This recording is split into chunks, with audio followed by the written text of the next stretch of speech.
Good morning and welcome to City Hall. Pastor Parker Cross is with Crown Heights Christian Church. He is here to lead us in the invocation. Afterwards, I'll ask Councilman Pat Ryan, who's celebrating his birthday today, to lead us in the Pledge of Allegiance. But everyone, please stand.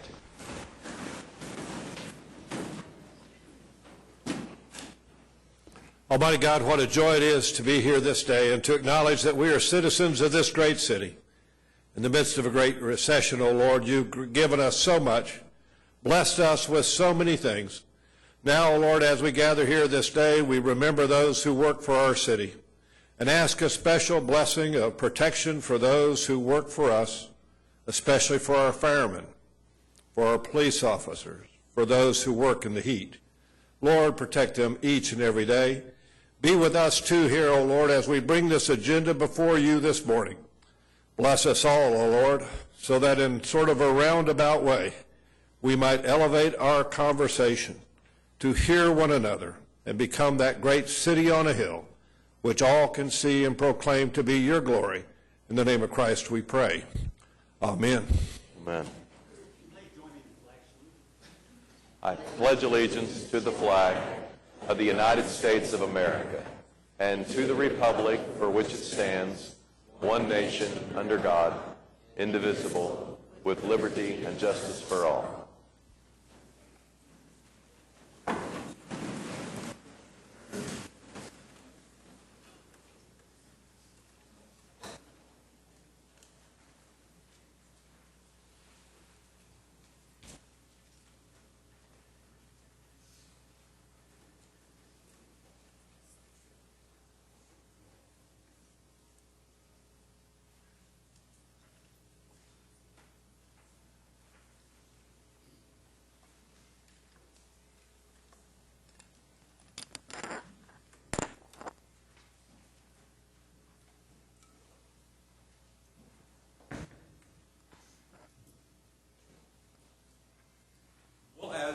Those of you who watch city council meetings occasionally know that we are very proud of people who have grown up in Oklahoma City and gone on to do great things.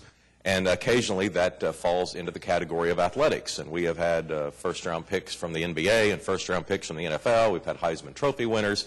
And we've even had high school athletes who've done great things. And we've brought them in here to show our pride and to encourage others to put that sort of effort into seeking success that we hope others will emulate.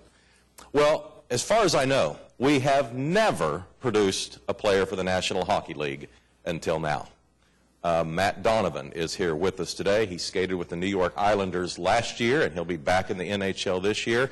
So it's hard to find these professional athletes. They're not always in the city very often, but he's here today, and we're going to honor Matt with a resolution. I'll ask the clerk to read it, and we'll get settled. Matt, bring up your family, and really everybody that's here supporting Matt, just come on up and face this group. And let's show our appreciation to Matt and the accomplishments that he has put forth. Hey, good to see you. Francis? Whereas Matt Donovan was born May 9th, 1990 at the OU Medical Center in Oklahoma City and attended Overholser Elementary and Sequoia Middle Schools. Whereas Matt laced up skates at age 5 and played with the Oklahoma City Junior Blazers until he was 16. Whereas Matt attended Denver University, where in 2 seasons as a defensive man, he received numerous honors, included Inside College Hockey Freshman All-American, All-College Hockey News Rookie Team, All-WCHA Rookie Team, All-WCHA Second Team, Inside College Hockey All-American Third Team, and All-U.S. College Hockey Online Third Team. Whereas Matt has represented his country on the international stage, earning all tournament honors for gold medal winning Team USA at the 2008 World Junior A Challenge in Camrose, Alberta, and leading Team USA to the gold medal at the 2010 IIHF World Junior Championship in Saskatchewan, Canada, beating the home team in a thrilling overtime game. Whereas Matt became Oklahoma City's first homegrown NHL player when he signed and skated with the New York Islanders in 2011.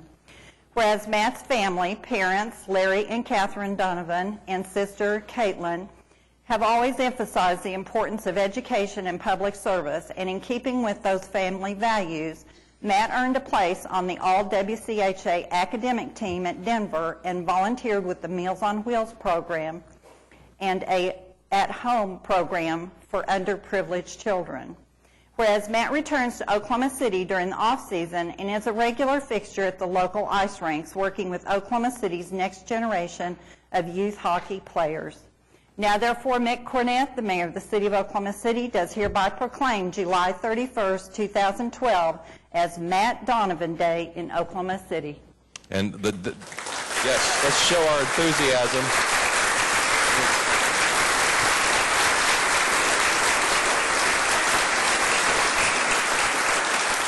It is a long way from Overholser Elementary School to the National Hockey League, so congratulations, and it's wonderful. You're doing a lot of wonderful things that we hope to continue to follow you and throughout your career.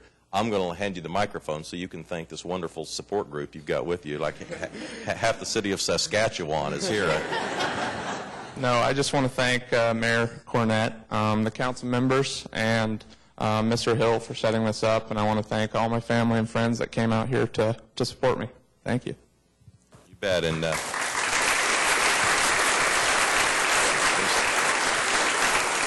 there is still 15 hours left in Matt Donovan Day, so go out and enjoy it. Thank you all again for coming down. You bet. Congratulations.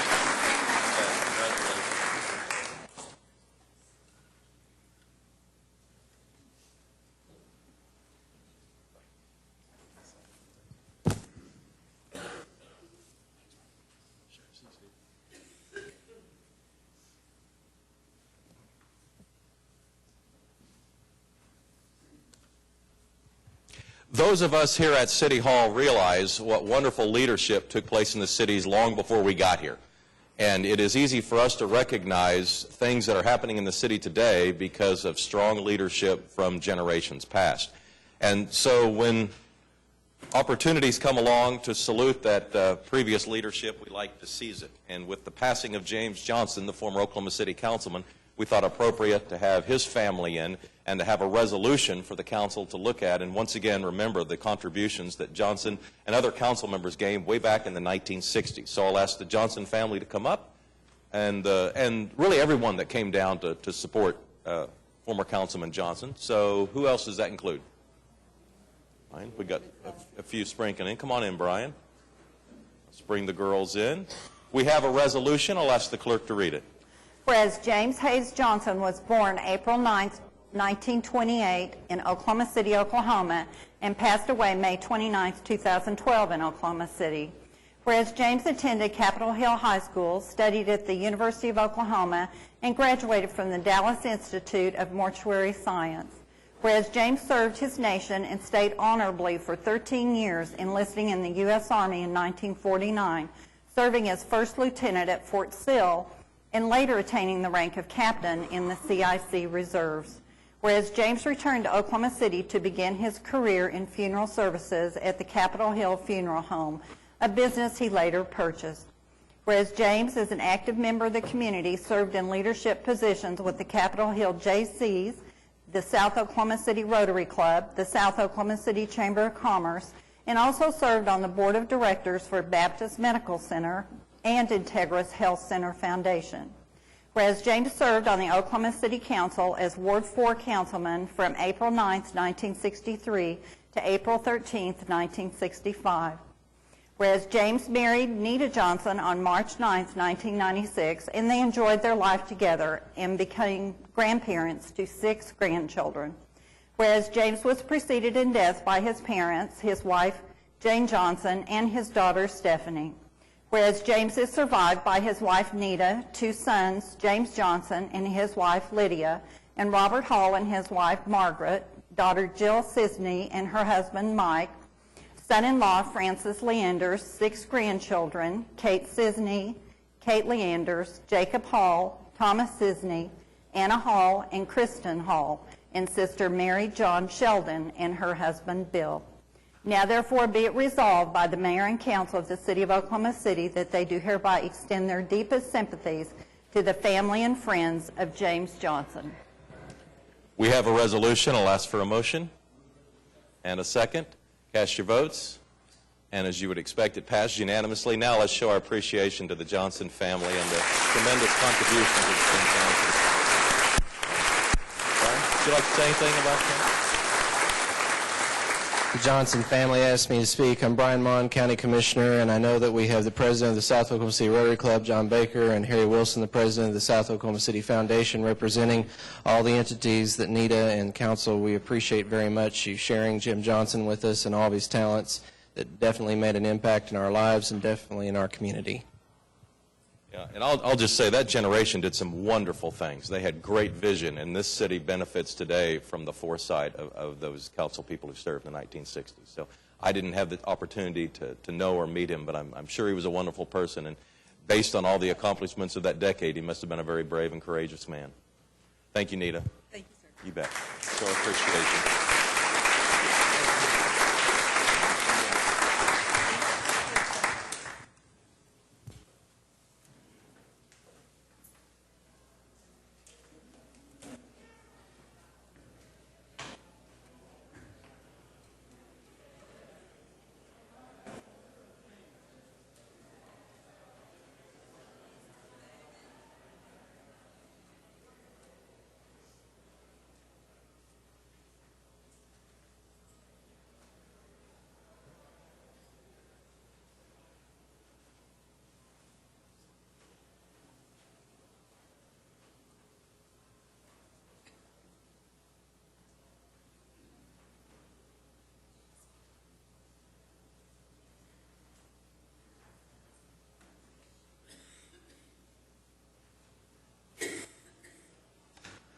We're on item 3, or B, of the council agenda under Office of the Mayors, and this is our opportunity to meet our incoming class of the Oklahoma City Youth Council. Debbie, how would you like to do this? All right, so if each of the Youth Council members would come and stand behind the counselor that they'll be representing. We'll have the council members introduce them to the audience, both at home and here in the chambers.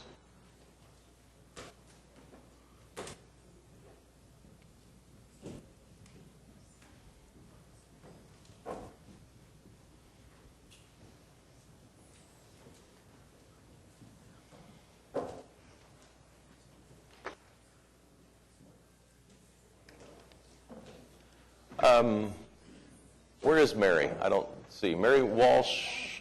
Mary, would you mind coming up and letting the audience know a little bit of background on the Youth Council, rather than me guess? I'm thinking we've done this about 10 years, but I think the citizens would like to know a little bit more about the program and the young people that have come through it. Where would you have me stand? Yeah, right there. And you'll have to introduce yourself, Okay. because as a council meeting, we have to have your name and address for the record. My name is Mary Walsh. I live at 3201 Lamppost Lane here in Oklahoma City. And I'm delighted to have this opportunity to look at the group all together again this year and to thank each of you for making this possible. We have been doing the Youth Council for, I believe, 11 years, which means that we have put 180 high school young men and women through the program and have gone on to do wonderful things, just like I'm sure these children will. We started...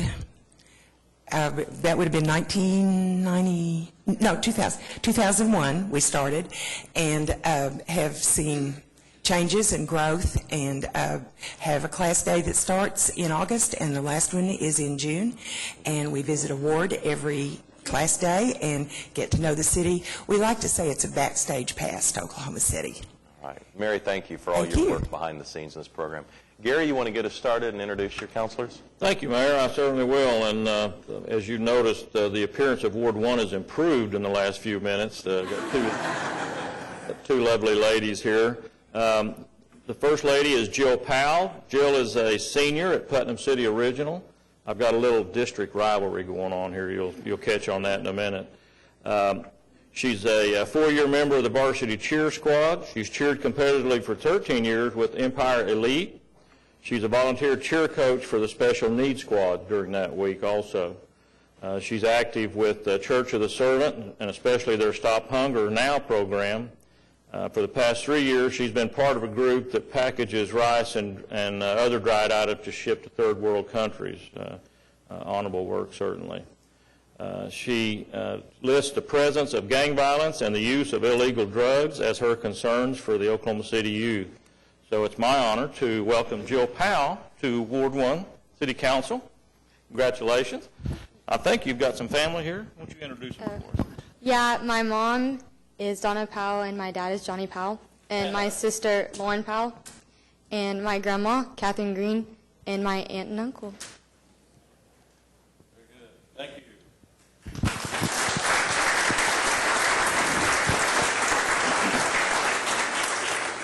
The second lady is Lauren Long, and she's from Putnam City North, if you can figure out that rivalry there. She's an active member of the DECA Club, where she holds both the school and state office, National Honor Society, Key Club, all the time maintaining a 4.3 grade point average. She's worked with her student council to raise money for the Make-A-Wish Foundation. She's also a trainer and manager for the basketball and cross-country teams, and has involved herself in fencing and golf. I like golf. Within the community, she's been involved with the Regional Food Bank and Hot Dogs for the Homeless. She's also in the process of earning her pilot's license, if you can imagine that. She may be flying you on a jet airliner one of these days. She's concerned about violence in schools, bullying, and the general health of the youth of Oklahoma City. So it's my honor to welcome Lauren to Ward 1 Council.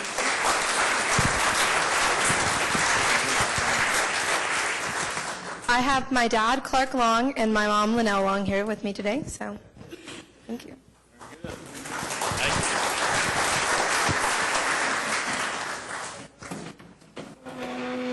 In Ward 2, we have two outstanding youth counselors, starting with Mitchell Burns. He is the son of John and Melanie Burns. He's a junior at Bishop McGinnis High School. He's a member of the National Forensic League and a regional and district champion in speech and debate.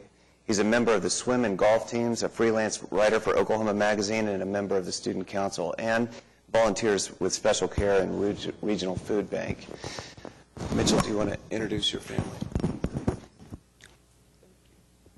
My mother is here, Melanie Burns, and my sister, Murphy Burns, my father, John Burns, my grandma, Barbara Scoggin, my other grandma, Katie Burns, my grandpa, John Burns, and my mom's cousin, Adonna Meyer.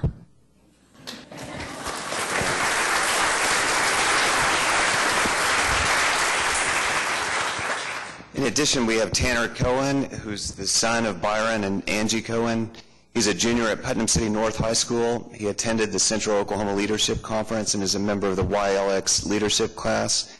He's a member of the National Technical Honor Society, named Outstanding Freshman by the Masonic Fraternity, and a member of the Putnam City North swim team. My Uncle Butch is here, my Aunt Charma is here, my dad Byron Cowan, my mother Angie Cowan, my principal Michelle Rowland, my granddad Dwayne Cowan, my grandma Anita Cowan, my other grandma Mary Washburn, and my other granddad Jim Washburn. Trying to get all the names, there's a lot of names there.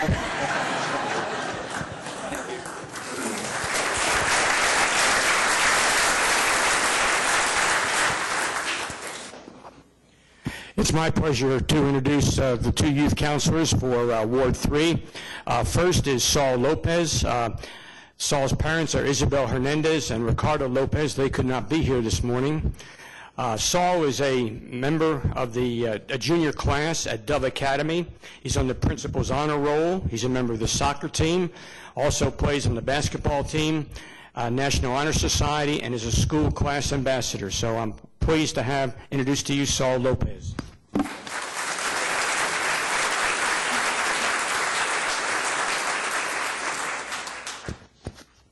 And then in an endeavor to take over the Youth Council, we have another member of the junior class at Bishop McGinnis High School, Kendall Johnson. And I'm going to let Kendall introduce her parents, Todd and Melanie Johnson, in just a minute. And she has a host of other supporters here today. Kendall is a volleyball player, has volunteered as a coach in the Police Athletic League. She's on the President's Honor Roll. She has a silver award for writing contests, and she's very involved in her church. So it's a pleasure to introduce to you Kendall Johnson.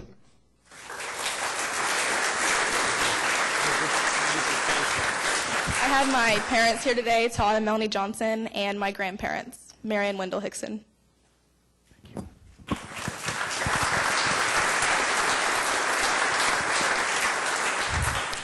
And then Councilman Pete White is off on his annual trip to see some baseball up in the St. Louis or Chicago area, I don't remember which. So he asked me to introduce Alyssa Owen, who is the youth counselor from Ward 4. She's a senior at Carl Albert High School. She's co-founder and co-president of the School Environmental Community Outreach Club. She volunteers with seniors. She also is very interested in animals and environmental programs. She volunteers at the Arbor House Nursing Home. She's a member of the golf team, so right down your alley, Chief. And she serves as sports medicine manager for the football team. Please welcome Alyssa Owen.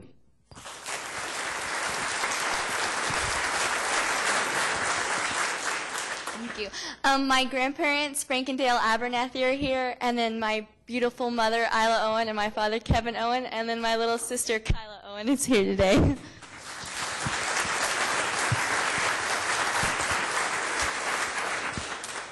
I have two youth counselors as well. One of them is here today. Derek Knowles is the son of Steve and Connie Knowles. He lives in far northwest Oklahoma City, attends Edmond Santa Fe High School. He's a percussionist in the school wind ensemble. He is the first chair of the Central Oklahoma Directors of the Association of the Wind Ensemble Honor Band, vice president of the National Honor Society, treasurer of the Spanish National Honor Society, a member of the Environmental Club, and an Eagle Scout. And I have a pen with the city seal on here for you, Derek, and I know there's some people that you'd like to introduce. My parents, Steve and Connie Knowles, are here.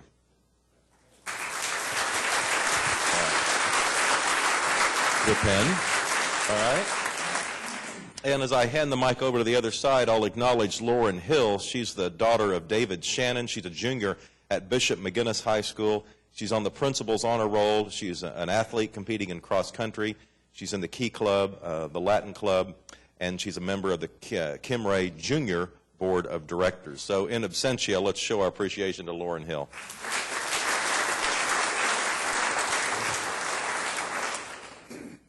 We have two great representatives on the Youth Council from Ward 5. The first one, Alistair Connell.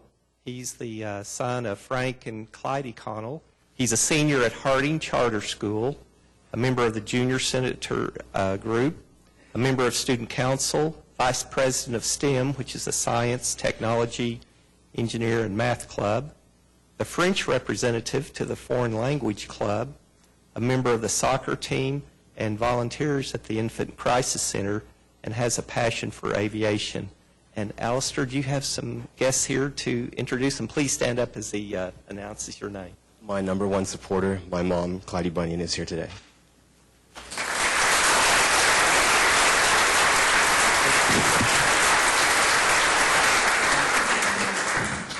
Now, the next representative is Elizabeth DeSalvatore.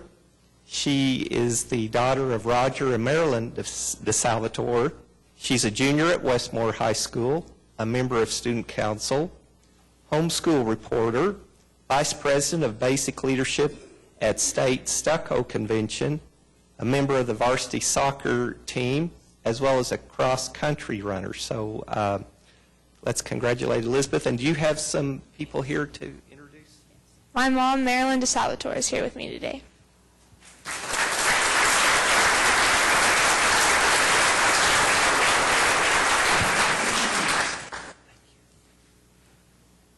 Thank you very much, David. It's my privilege to welcome the two Ward 6 council folks. I've got too many wires on me, I think, today.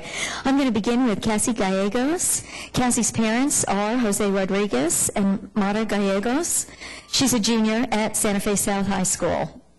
Cassie is a member of the Student Council. She's on the soccer team. She's on the basketball team.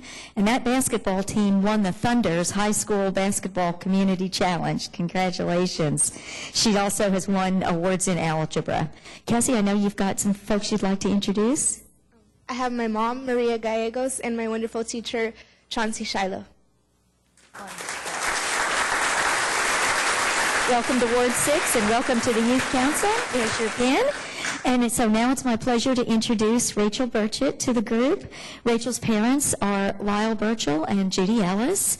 She's a senior this year at U.S. Grand High School, so I bet you're looking forward to finishing up, aren't you? She's a member of the Business Professionals of America. She's a reporter for the school newspaper. She's a member of Sooner Upward Bound. She's a member of Water of Life. And she's on the superintendent's honor roll and has won many outstanding student awards. Welcome again to Ward 6. Please introduce your supporters and guests that are here. My father, Lyle Burchett, my school sponsor, Miss Turpin, and my counselor, Miss Donna Hill. Thank you, and welcome to Ward 6. Here's your city pin. Thank you very much. On behalf of Ward 7, we have Miss Kat Lewis, daughter of Thomas and Ingrid Lewis. She's a senior, homeschool, and also attends Francis Tuttle part-time and participates in the Francis Tuttle Leadership Academy and is a member of the Business Professionals of America, and she's expressed to me that she's built about 4 houses, participating with Habitat for Humanity and volunteers with the Refuge and the Boys Ranch Town. So it's an honor to have Ms. Kat Lewis as the City Council representative from the City of Oklahoma City Youth Council. Do you have some parents? Well, I just have one, my best cheerleader, which is my mother, Ingrid Lewis, here.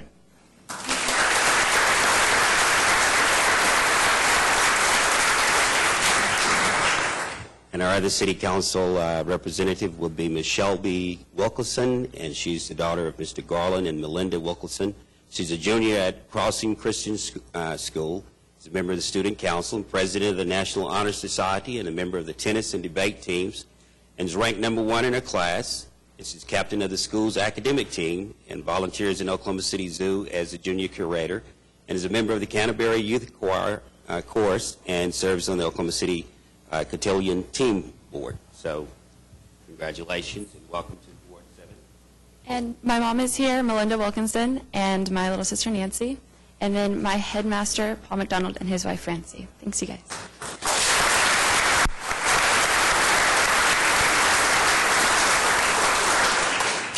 And I have the honor of presenting both of you with your pin for your service for the next year. Thank you. Thank you, Skip. It's my honor to introduce 2 young men who follow in the tradition of Ward 8 with outstanding representation on the Junior Council. The first is Ratul Escar, and he's a senior at Edmond Santa Fe High School. He's a member of the Santa Fe National Honor Society, the National Forensic League, the Spanish Honor Society, the Orchestra Council, viola section, and a competitive speech and drama participant. He runs track and cross country, and he volunteers at the food bank and Mercy Hospital. And do you have some people you'd like to introduce? I'd like to thank my parents for coming out, Ismail and Fozia, and then my aunt and uncle, Dr. and Mrs. Ghaznavi. My uncle, I'm sorry, I can't remember your name right now. Can't remember your first name, sorry. I'm sorry, what? Solo uncle, I'm sorry. And my orchestra director, Mrs. Fine, and my counselor, Mrs. Fleck, and my dad's friend, Tom Guild.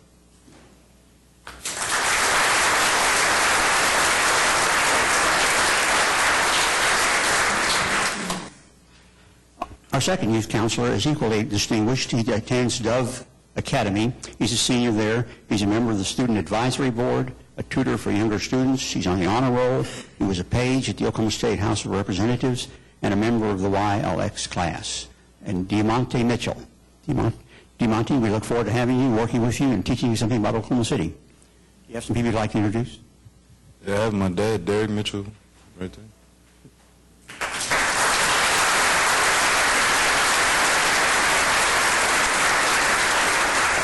I'd like to thank both of these sets of parents for sharing their children with us.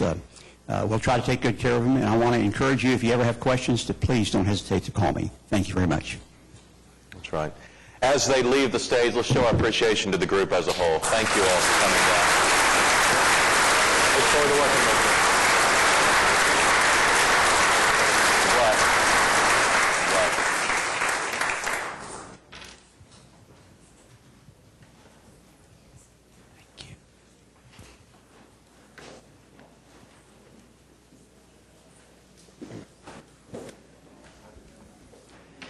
At this time, I'd like to move up item 8S on the council agenda. This is the naming of a playground and picnic shelter for former Oklahoma City Park Commissioner Daniel Elliott. I know that's in Ward 7. Skip, I know you've been a part of this process.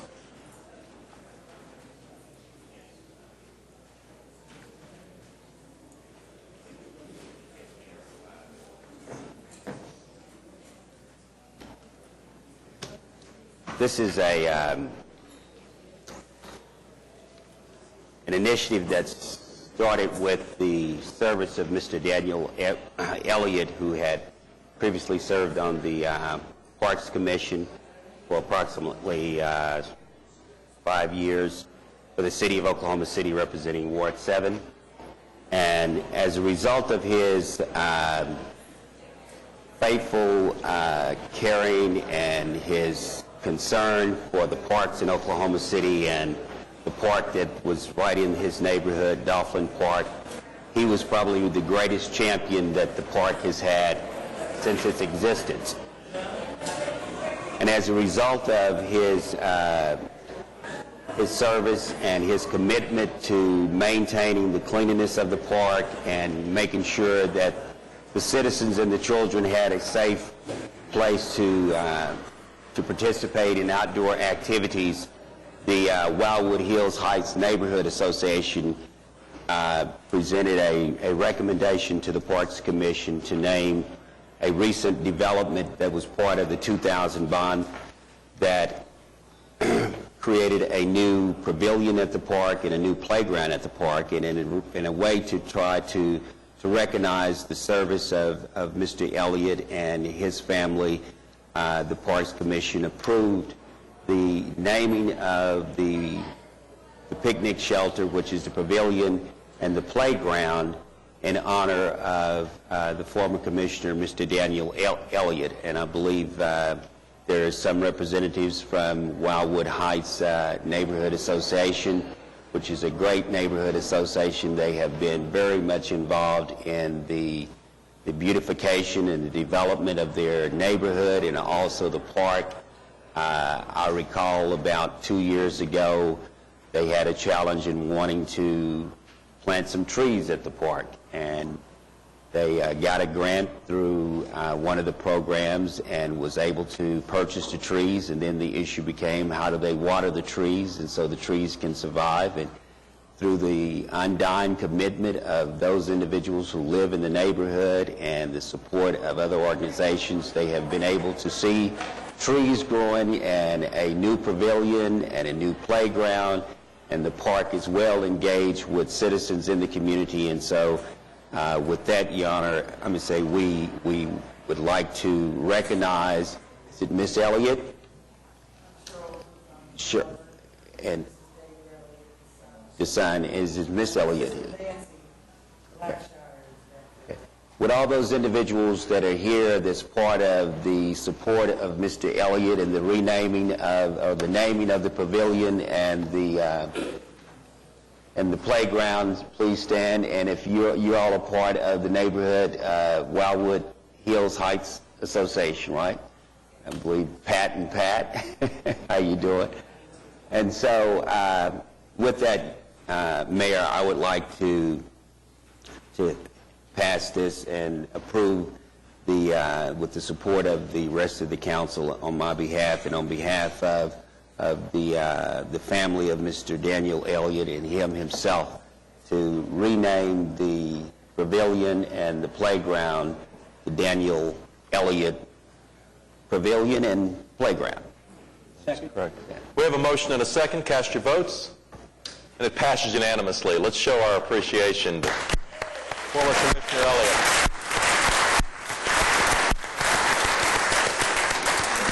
I know I've been long, but I would just like to emphasize one other thing. This is one of the neighborhoods that I have had a great deal of contact with since my tenure on the council. And I know that there's a lot of challenges that a lot of the neighborhood associations go through.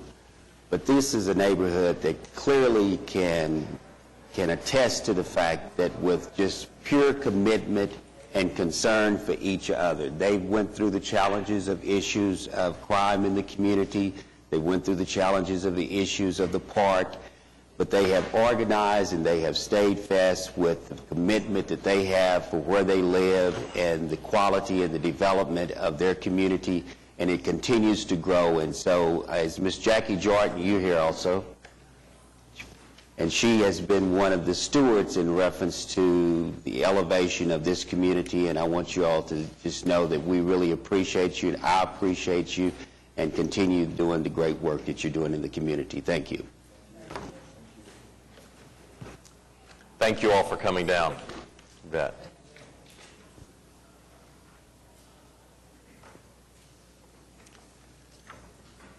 We're on items from the Office of the Mayor. I'll look for a motion on item 3B through 3E. This is a series of appointments that includes the Youth Council, MAPS 3 Citizens Advisory Board, the CBB, and the Myriad Gardens Foundation. All right, cast your votes. Passed unanimously. On to item 4, the Journal of Council Proceedings. Item 4A is to receive the Journal of Council Proceedings for July 17th, and item 4B is to approve the Journal of Council Proceedings for both July 3rd and July 10th. We have a motion and a second. Any comments or questions on the Journal? All right, cast your votes. Passed unanimously. Item 5 is request for uncontested continuances. Mayor, I just have one this morning, and that's on page 24. On page 24, item 8Q, and that's the budget amendment we've talked about for the last several weeks, and we're still working out those implementation issues that we've discussed, so I'd ask that that be deferred until August 28th. All right. Item 8Q has been deferred until August 28th. Now we'll recess the council meeting, convene as the Oklahoma City Municipal Facilities Authority. There are 5 items. We have a motion and a second. Any comments or questions on the MFA? Your Honor, I have a question on MFA-A. This is a street widening project, and the write-up, it says it will include a sidewalk on both sides of the street. Is this a change in policy or something that was specifically required by the federal money was involved? I can't answer that. Hopefully Mr. Winger can come in and answer that question for us. There's no hurry. I'm just curious because it's something I think is a great idea to put sidewalks on both sides of the street. We'll get back to you on that, sir. All right, ready to vote on the MFA? Cast your votes. Passed unanimously. We'll adjourn the OCMFA, convene as the Oklahoma City Public Property Authority. There's one item. We have a motion and a second on the PPA. Any comments or questions here? All right, cast your votes. Passed unanimously. We'll adjourn the OCPPA, reconvene the council meeting with the consent docket. All right, we have a motion and a second. Any comments or questions from the council? Mayor, I'd like to mention 6R and 6V.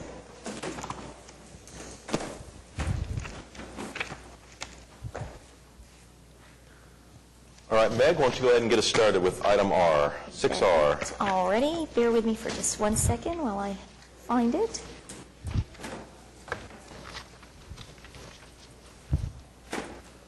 Your Honor, may I ask a question while Meg's getting your papers together, please? On item Q, this is a contract with the Capital Medical Center for some zoning assistance. And are the standards that the medical district has, are they higher than our standards or different than our standards at all? Their actual ordinance is probably less restrictive than the one that our current ordinance. Thank you. Thank you, Your Honor. Okay. Thank you, Mayor. No, I think I've tracked this down. So item 6R is a contract for health inspection services with our City County Health Department to perform inspections and special licenses and permits and all. And I just wanted to kind of check to see how we're monitoring or watching that process. I understand last Friday night we had one of the 8th and H events again down at 8th and Hudson. And the event was scheduled to start at 7 o'clock, and there were inspections still going on well past 7 o'clock, and there were people standing on line to try to purchase food. And this is a routine event. We have it every month, and it would seem that we might have this process a little bit smoother at this point. So I just kind of wanted to check to make sure we're on top of that. I will check with the City County Health, and we'll get a report back to you. Thank you very much. And item 6B is also very exciting. This is a resolution of support that we hope to offer on behalf of the Plaza District for an innovation grant program that would both fund and recognize the impact that artists and the arts have had on the revitalization of the Plaza District. And I just, if anybody, I hope everybody has been, but everybody that has been down there on a second Friday or for one of the festivals knows that this is just a burgeoning, exciting arts district, and I'd like to recognize Kristen Bales and all the work that she and her board have done in the Plaza District. Thank you very much. Thank you, Meg. Any other comments or questions on the consent docket? All right, we have a motion and a second. Cast your votes. Passes unanimously. On to the concurrence docket.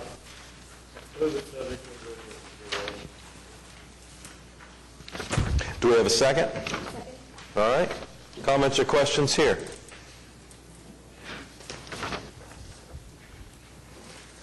All right, cast your votes. Passes unanimously. On to item 8. These are items that require a separate vote. We start with a series of zoning cases. The first is item 8A1. It's in Ward 2. It's an ABC issue at 4309 Northwestern Avenue. Ed, we have one person who has signed up to speak.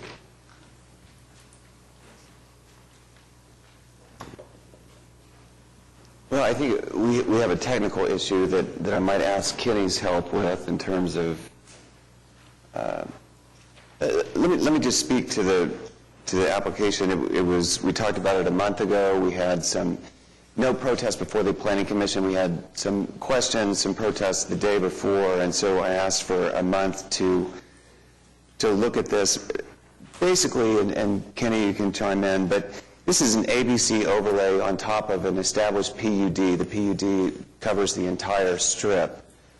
We had a yogurt store in there. That was approved. That went out of business now. We're talking about a restaurant and going in there, and this is the ABC overlay. I don't know that the city has a legal standing to deny an ABC overlay.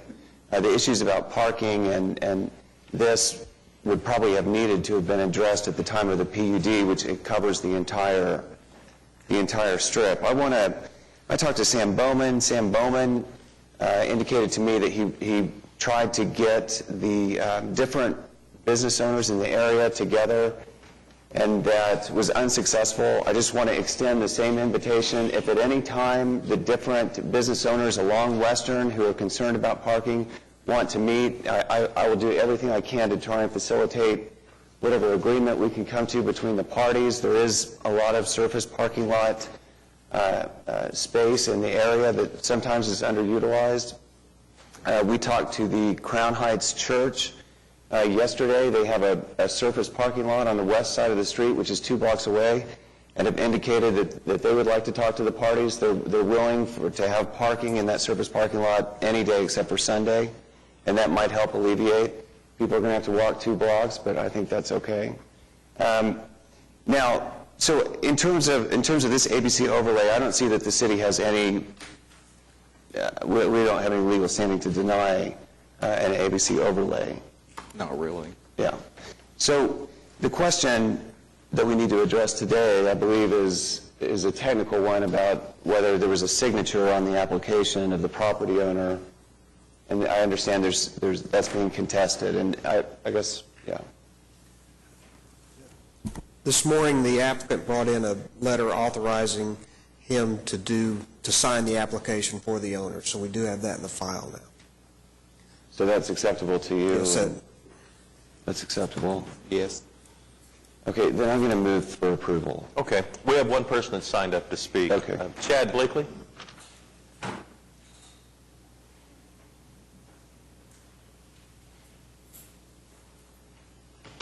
Good morning, Chad. We will need your name and address for the record.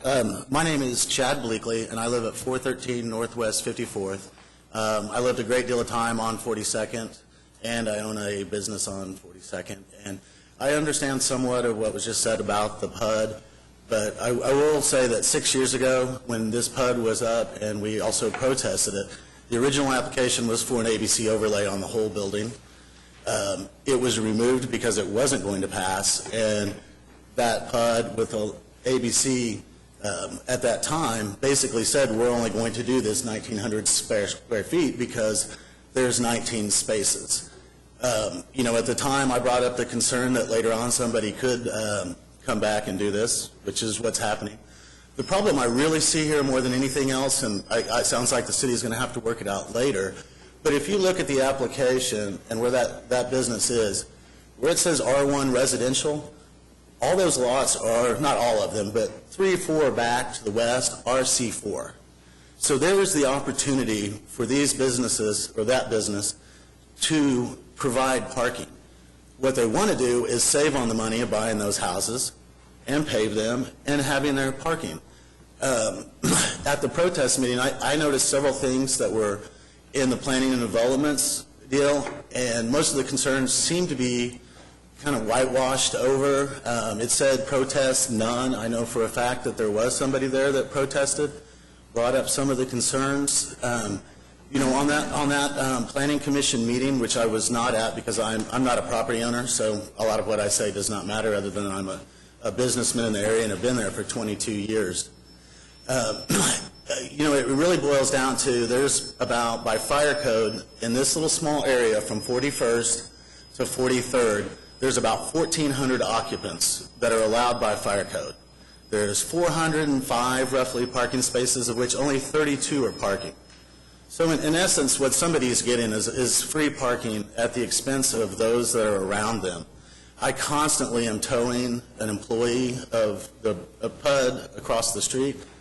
I'm also caught from time to time their valet actually putting cars into my parking lot. By granting them and saying that they don't have to have a single parking space for this restaurant is basically meaning that all the others around the area that have been there have to pay somebody to enforce their parking or pay to have it gated off, which the large one, where Misashi's is and Will Rogers, he's already fenced off his lot. He's going to put gates on there. So that's going to be even more cars on residential streets. Where on the map is that? That is the one to the north, where it says PUD 772 and PUD 114 have all been blocked. If you can look, you'll see where I'm located, where it says auto repair and staging. So on the other side. And I have a parking lot on the north and the south. And at one point, I started patrolling my north lot, and everybody just switched to the south lot. So granted that there's other parking lot and there's churches farther and down the road, but the fact of the matter is people don't walk in this city. We don't have any sidewalks on Western, and they're going to go to my lot because it's the first one, and I have to sit out there and lose my business as I ask people politely to use the valet service, which is offered across the street for their parking. But as a side note, too, in all reality, I wonder something when somebody goes in and says, we're going to valet across Western, and we're talking about 100 people. So Western has no stop signs, no crosswalks. It's 30 miles an hour. And we're encouraging, as a city, people to get out of their car, walk across that street twice for valet parking that has never used the lot they said they would use 6 years ago. They do sign a lease on it and hand you all a lease, and that suffices, but they don't use it. So in all honesty, just the way I feel about it is somebody's getting out of zoning, getting free parking, when all of us that have been there have paid for our parking. And don't kid yourselves, parking lots are money and they're future sales. If my parking lot, if I have 5 people in from other restaurants and one across the street on a daily basis, that's $50, $60 a day. That adds up over time. So, if there's not much we can do today, I would recommend that the city and planning really look at some of these issues more in depth and ask, to me, will be questions like, if you're going to say you're going to valet across the street, are you really going to endanger pedestrians and have them run across the street? And if so, maybe look at the traffic reports and seeing how many people have been run over in the last couple of years. I think 6 months ago we had somebody run over that was just running back and forth to the bars. So one way or the other, something needs to be at least done for the safety. And, I guess I'm prepared to pay somebody to guard my parking all the time also. Chad, long-term, where do you see additional parking being created in this area? Directly behind this location, where the 2 houses, that right there, is C4 residential, and I guess I'm mistaken on the R1, but that empty lot that just has the building on the back, that might be an option, but even so with that one, that would be 15 spaces, which would at least give them 15 spaces. But in all essence, in all reality, they have 0 parking spaces for a 3,100 square foot restaurant that would require 31 spaces. And Crown Heights and Helm Farm, it's a neighborhood. I grew up in it. And if you look at the way these were platted out in the 20s and the 30s, we had trolley, we had people walked, not everybody had a car. Now we have a day where everybody's got a car. Nobody walks. So like when I pointed out earlier, there's 1,400 people in those 2 blocks that can be there on any given night. And there's roughly 400 parking spaces, of which only 32 are public. So even if you do have a situation where private parking is letting other people use it, they can change their minds at any time. That's not something that's written in stone. Just as 6 years ago, when we were doing this PUD, I brought up that, which I will say at the time, they also took the ABC and said we're only going to do 19 because we know that we have no parking. So now 6 years later, it's like, oh well, nobody's going to read that they did this conditionally and promised it, and when they promised it and I pointed out that it wasn't enforceable, I guess I stand here proven correct. So. Chad, I just want to, again, extend an invitation to sit down with all the property owners and see, with city staff, with planning, and see if we can come to an agreement. One thing I do take exception with is the idea that people don't walk or that they can't walk. I mean, maybe one reason people don't walk is because they have an entitlement, and we provide that you have to be able to park in front of every place that you go to. The idea that instead of walking 2 blocks, we would tear down houses to make another surface parking lot so that people can park right next to the place that they're going. I agree with you 100%, and I watch every day. I get along really well with Musashi's and Sushiniko, and I watch people park in my parking lot because they would rather walk 2 blocks to Sushiniko than park around the back where the housing's, and it used to be a laundromat there. So if you're going to go spend $120 on dinner, you don't want to walk past people having to do their laundry at a laundromat. That's kind of one of the realities of it also. But my frustration with this is when the Cafe Nova C4 was approved over there, they were given a 25% variance, and they made a lot of promises that they would valet and use the lot that they're now using for this place that they never used. And they also said that they would sit down with us. And we had 2, maybe 3 meetings with the city, and I believe Tim Terry was the one that did that. On the third meeting, basically the representatives from Cafe Nova walked out and got mad and said, well, you guys expect us to fix this. And our attitude was, yeah, we want you guys to come up with a suggestion. You all are the ones that got the 25% variance and don't need your parking code. And if I informed correctly, I believe they were given notices and their PUD is not in compliance, and they have to resubmit their parking for 6 years ago that all this is based on. And what it really boils down to is you've got a group of good business people. I like the food, but they're really good at figuring out how to find their way through the city system and get a restaurant in the middle where everybody wants to be without any parking. So I give them kudos to that. All right. Chad, thanks for coming down. We have a motion. Do we have a second on this issue? Meg, you just lit your light. You want to say something? No, I was just going to say, I really do think this is a complicated situation, and I think it behooves us to recognize the investment that the other restaurant owners have made in parking for their own establishments. And they have spent an awful lot of money, and they have followed the zoning requirements. And I do clearly understand in this situation that granting the ABC has nothing to do with the parking, but we do have an issue, and I would encourage people to sit down with Councilman Shadid and see if there is a way that we can solve some of this, because it is dangerous, and it is not healthy for the neighborhoods to have all these folks parking. Right.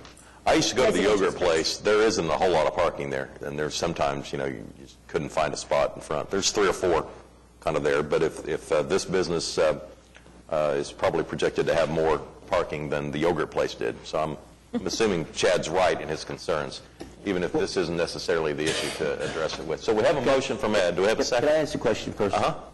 What is staff's, what is the policy as it relates to the size of a business and the number of parking spaces that they must have in order to get a permit? Because I've had this challenge before I came to the council. I fought for probably 6 months for a company, for a business. And if this is how some people can do this, then this is not being implemented fairly, I don't think, across the city. So is there a uniform policy that clearly states that if you have a business that's 3,000 square feet or 2,000 square feet, how many parking spaces you must designate for that business? Yes, the zoning ordinance identifies uses, and then it assigns a parking requirement by square foot of the use. For a restaurant, it's 1 to 100 square feet. But the ordinance also provides for a planned unit development, and in the planned unit development, you can vary any of the standards in the zoning ordinance if it's approved by the council. And in this case, that's what happened. When it was rezoned, the only requirement for parking were the 19 that are on the side. So if you're an existing zone property and you propose a use and you come in for a building permit, we'll assign a number of parking spaces that you have to provide on site. And in this case, they waived that requirement through the PUD process. It came to council. Okay. Did we get a second on Ed's motion? Second. All right, we have a second. Any other comments or questions on this item? All right, cast your votes, and it passes by a vote of 6-1. We're on item 8A2. It's a zoning case in Ward 4 at 124 Southeast 43rd Street. It's currently R2 medium-low density residential, and it would become a C1 neighborhood commercial district. Do we have anyone signed up to speak on this item? All right. In Councilman White's absence, I'll ask for someone else to make a motion on this. Any comments or questions on the item? Anyone in opposition of this going forward? All right. You good, David, with us voting on it? Yeah, Mr. Mayor, David Box. I would request the emergency. They are set to close today, and because of that, they would like the emergency. All right. Let's vote on the issue first. Cast your votes. Passed unanimously. Would someone like to make a motion on the emergency? Second. All right. Voting on the emergency, and it passes 8-0. Thank you. On to item 8A3, it's a zoning case in Ward 7 at 9801 North Oklahoma Avenue. It's currently R1 single-family residential, and it would become an O2 general office district. Skip? I haven't received any opposition to the project. I think it meets with all the approval of the Planning Commission, and I also approve. All right. We have a motion then on item 8A3. Any comments or questions, or anyone here against this issue? All right, did we get a second? Cast your votes. Passed unanimously. On item 8A4, it's a zoning case in Ward 3 at 11700 Southwest 15th Street. It's a PUD, and it would become a new PUD if approved. Larry? Yes, thank you, Your Honor. Has anybody signed up to speak on this, Francis? Just for the record, if you would, David, just give a very brief overview of what's going on and where we stand on this. Sure. Thank you, Councilman. Thank you, Mayor. I'm David Holt, Williams Box, Forshee and Bullard, 522 Cole Court, representing the applicant Psycho LLC. We also have David Seiler, the owner here, and he can answer any questions. Basically, this has been a mobile home park for 3 decades. The only use that the new PUD is adding is the ability to sell homes, and it's limited to 10 homes that would be in existing lots. So to the outside observer, it would not change the appearance of the mobile home park in any way. We agree to the TE that's in your packet, and we also have an amendment to the screening regulation in the PUD design statement. We are open to having a screening on the south end of the property within 4 months. With that, we would obviously love to have your approval and also the emergency. This originally had some protests from the neighbors. David and the applicant did a good job of answering all the questions. Unless the council has any questions, do I need to move the amendment first, or? Yes. Okay. Well, or can I move it with the? The emergency needs to be voted on separately. Right, but there's an amendment dealing with screening. Okay, then move the amendment. Okay, I'd like to move the amendment. Thank the applicant for making that. I'll offer to get the screening up to par. I'd like to move the amendment for the screening. It'll be done within 4 months of the acceptance of the PUD. All right, we're voting first on the amendment. Cast your votes. Passed unanimously. Then I'd like to vote on the PUD. I'd like to have a motion and a second on the PUD. Okay, we have a motion and a second. We're voting on item 8A4. Cast your votes. It passed unanimously. And then this has gone on for a considerable length of time, and the applicant is being held up in getting a state license for what he needs to do. So I'd like to move for an emergency, please. All right, cast your votes on the emergency, and the emergency passes 8-0. Thank you. We're on item 8A5. It's a zoning case in Ward 7 at 11200 Northeastern Avenue. It's currently R1 single-family residential, and it would become a planned unit development. Skip? Is there a representative? I'm Lori Hines. I'm the representative. Hines, how you Hi. doing? Good. How are you? Fine. And you're the applicant? I am. I have this property under contract pending zoning. Okay. Ms. Hines, I haven't received any opposition to the application, and so I have no problems with it. I've reviewed it, and with that, I would recommend that we pass it. All right, we have a motion and a second. Any other comments or questions on item 8A5? All right, cast your votes. And it passes unanimously. Thank you. On to item 8A6 is also in Ward 7 at 13409 Northeastern Avenue. It's a simplified plan unit development, and it would become a new PUD if approved. Skip? I believe Mr. Kuhn is he here, Brian? Yes. It's my understanding that you all have complied with the technical recommendations from the Planning Commission. Is that correct? Okay. And to that extent, that meets my satisfaction, and so we'd recommend that we pass it. All right, how about a second? Second. Okay, we got a motion and a second. We're voting on item 8A6. Is there anyone here wishing to speak against this item? All right, cast your votes. Passes unanimously. Item 8A7 is in Ward 1 at 2400 North Sarah Road. It's currently AA agricultural, and it would become a simplified plan unit development. Gary? Anybody here to speak against this? Bob, do we have the easement on this?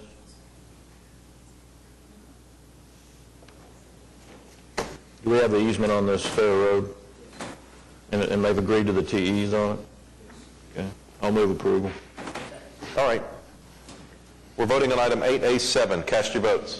Passes unanimously. Item 8A8 is a zoning case in Ward 6 at 2455 West Lindsay Avenue. It's currently R1 single-family residential, C3 community commercial district, and it would become a new SPUD. Meg? Thank you, Mayor. I believe David Box is here representing the applicant. This, to me, I guess this is a follow-on, Counselor, to the closing that we did 2 weeks ago. This is Dennis Box on behalf of the applicant, and this is a case where we're starting out with C3. Rather than leave the C3, we came up with a SPUD to include all the property. The Planning Commission recommended approval. We appreciate your meeting with us at the beginning of this project. Al and Benita Musney own this property. They also own Arrow Wrecking. The Planning Commission wanted to make sure that the same kind of fencing that they had at their property, which is excellent fencing on General Pershing Boulevard, was put on this property, and they recommended approval unanimously. Great. Well, I have received no protests on the project, and as long as, and it appears that there was agreement on the full series of technical evaluations. Bob, is there anything missing? No, I just need to make a clarification. The memo didn't reflect the changes, but the document that they've submitted is correct. So Okay. that's Okay, so we don't need to make an amendment. We can just go ahead and We approve it don't as need an is. amendment. The changes were noted in the minutes, but we didn't get it on the memo. But the document they submitted is correct. Thank you. Well, I would move for approval. We have a motion and a second. We're voting on item 8A8. Cast your votes. It passes unanimously. Item 8A9 is a zoning case in Ward 5 at 15800 Southwestern Avenue. It's currently a planned unit development, and it would become a new simplified planned unit development. David? Yes, Your Honor. Is there anyone here to speak against this project? There are no protests at the Planning Commission, and I've not received any phone calls. I'd move for approval. All right, we have a motion and a second. We're voting on item 8A9. Cast your votes. Passed unanimously. Item 8A10 is a zoning case in Ward 1 at 6901 Northwest 63rd Street. It's currently a plan unit development, and it would become a new SPUD. Gary? Anybody here to speak against this?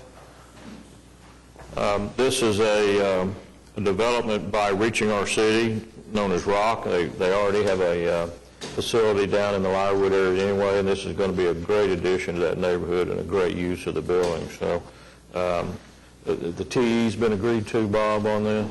And I understand that the minutes of the restriction on the uses are correct, but the council memo has some errors on it. But we don't need to amend anything. The minutes are correct. Is that what we're saying? That's correct. The document is correct. Okay. I'll move it.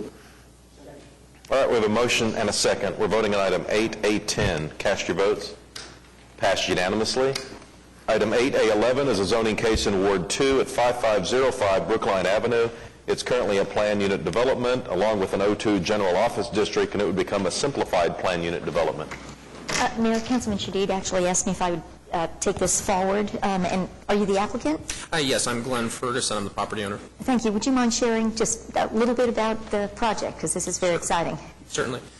This is, we're changing the existing PUD to an SPUD to accommodate the complete renovation and additional construction of a three-story parking podium as well as additional units at the site.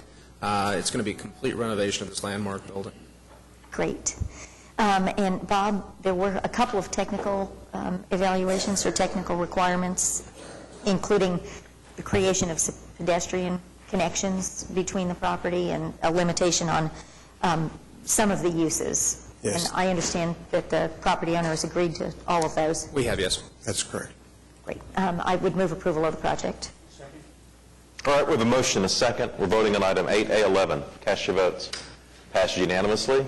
And Mayor, if I could, I understand they're very anxious to get started on this project, and I'd like to request the emergency. There are only 6 votes here. Oh, We can vote when someone else returns. The emergency requires 7 votes out of the 9, whether they're seated or not. Got it. So we'll have to, but we will vote on the emergency at some point if you want to stick around. Thank you. All right.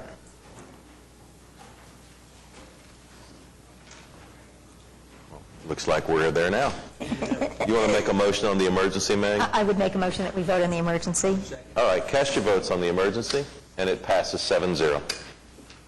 Thank you. We're on item 8B. This would change the name of a street in Ward 3. It's currently Wedgewood Drive, and it would become Wedgewood Creek Drive as it extends south from Southwest 30th Street. Larry, you okay with this? Yes, anybody signed up to speak on this? I'd move for approval. Comments or questions on item 8B? All right, cast your votes. It passes unanimously. Item 8C is an ABC issue in Ward 3. The address is 1933 North MacArthur Boulevard. Larry, we have one person who's signed up to speak. Okay, is the applicant present? Okay. Let's hear from the one person that signed up, if we could. Okay, Rudell Atkinson.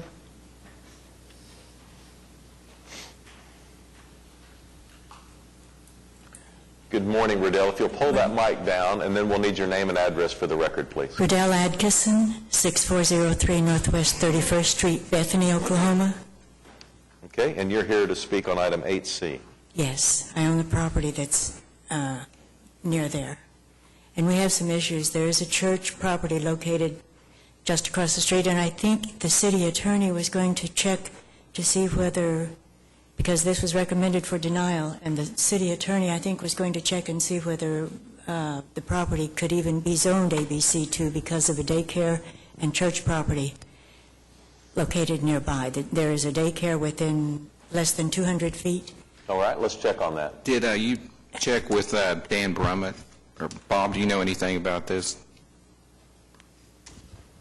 The restriction would only apply if selling alcohol is the primary use of the building, and since this is a restaurant with beer and wine, that state restriction doesn't apply here. And so that has to do with the percentage of expected sales from food? That's correct. So that restriction does not apply to this For zoning both the request. church and the daycare? Yes. Your Honor, this amendment, this application has been changed from an ABC2 to an ABC1, which allows the restaurant to only serve, correct me if I'm wrong, Bob, only serve beer and wine, no alcohol. That's correct. So They've requested an amendment to ABC1. They have asked for an exception, a change in what they're asking for. So they're asking for a restaurant that can serve with the meal beer and wine. So there's no alcohol involved as far as hard liquor.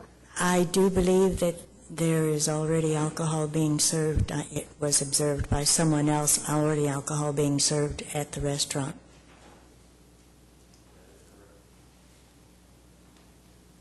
We'll speak to the owner in a minute. Because that's a violation of state ABC laws. How do we proceed if somebody's violating state ABC laws? We'll send an inspector out to check, and then we'll contact the Able Commission. Okay. We'll investigate it. But I would still object. This is a very residential neighborhood. The street that exits onto 19th Street from their parking lot is, 19th Street is very narrow. It's 20 feet, I think, across there. And they do exit onto 19th Street and either go west into a residential area or east to try to get onto MacArthur Boulevard, which is 4-lane and extremely busy at all times. So I would still object as a property owner to having the additional traffic. All right. Thanks for coming down. If we could hear from the applicant, and if you would address what is going on on the site. I'm trying to talk to the people, my neighbors behind the restaurant, and I talked to the owner of the daycare, and I got a support letter from her, which is okay for her to get the permit of alcohol. I got the letter right here with me, and also I got the letter from the Elk Live Garden Apartments. I got another support letter from them, and what I'm trying to do is like 80% of the sales that's going to be food. It's not going to be a bar. So that's probably something that some people they don't understand. It's not going to be a bar. That's just going to be like 80% of the sales. That's going to be food. That's all what I can say. Is there alcohol being served on the premises today? No. No alcohol. Okay, so we have, this is a former Sonic Drive-In site, which has already, Bob, if you would, been zoned for a restaurant, in effect, and all they're doing is asking for an ABC1 overlay so they can add beer and wine to their menu. That's correct. Okay? So they cannot sell, ever, with this, any hard liquor on the premise. That's correct. And you're aware of that? Yeah. Okay.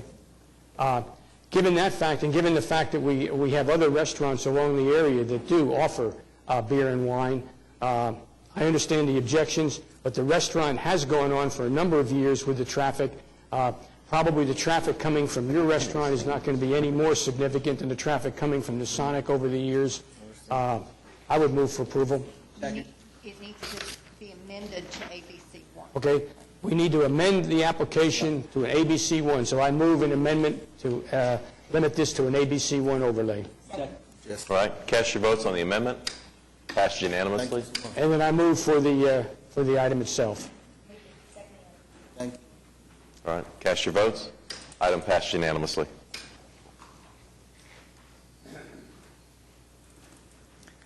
We're on to item 8D. This item comes to us from the Traffic Commission.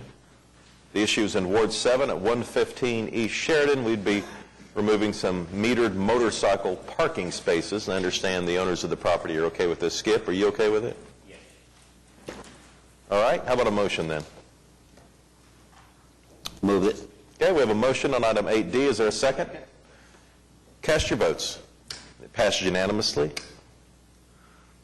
Item 8E is a public hearing. This has to do with the Western Avenue Assessment District. Its companion item is item 8F. This is something we do annually. It's in Ward 2. Ed, you okay with this? I am. Has anybody signed up to speak? No. Second. All right, we have a motion and a second. We're voting on item 8E. Cast your votes, and it passes unanimously. And then the companion item is item F. Ed, you want to make a motion on that one as well? Move it. Cast your votes. Passed unanimously. And you're asking for the emergency on which one, E or F or both? On F. Okay, how about a motion then on the emergency on F from Ed? Cast your votes, and it passes 7-0. Item 8G has to do with the International Energy Conservation Code. Item 8G1 and 2 are related. This is a final hearing, so the council has seen this a couple of times before. Is there any comments or questions from the council? Anyone here wishing to speak on this item? All right, how about a motion then from someone on the council? Cast your votes on item 8G1. Passed unanimously. Now we need to vote on item 8G2 separately. How about a motion there? Cast your votes on item 8G2. It passed unanimously. We need the emergency on the ordinance on one. All right. Here? Building code. Yes. Okay. Francis is asking that we consider the emergency on item 8G1. So how about a motion on the emergency? Cast your votes. The emergency passes 7-0. We're on to item 8H. This has to do with our preservation guidelines. Item H1 would put in new guidelines, and item H2 would repeal the old one. So first we'll vote on item H1. We have a motion and a second. Any comments or questions on this item? All right, cast your votes. It passed unanimously. And then item 8H2 would repeal the old ordinance. Yes? Okay. Request is for the emergency, and we have a second, so vote on the emergency, and it passes 8-0. Now we need to repeal the old ordinance, which is item 8H2. Cast your votes, and it passes unanimously. Item HJ is a housekeeping item related to our retirement system. This is also down for final hearing. Is there anyone here wishing to speak on item HI? All right, how about a motion from council? Cast your votes. It passed unanimously. With a second? Cast your votes. And the emergency passes as well. Item 8J has to do with off-road vehicle permits. This is generally speaking in Ward 4 over at near Lake Stanley Draper, and I know Councilman White is in favor of this item. This has been through the Water Trust, and this is really user-generated request to generate more fees to put into improvements out at the facility. All right, we have a motion and a second. Is there anyone here wishing to speak on item 8J? All right, cast your votes. It passes unanimously. Item 8K is a public hearing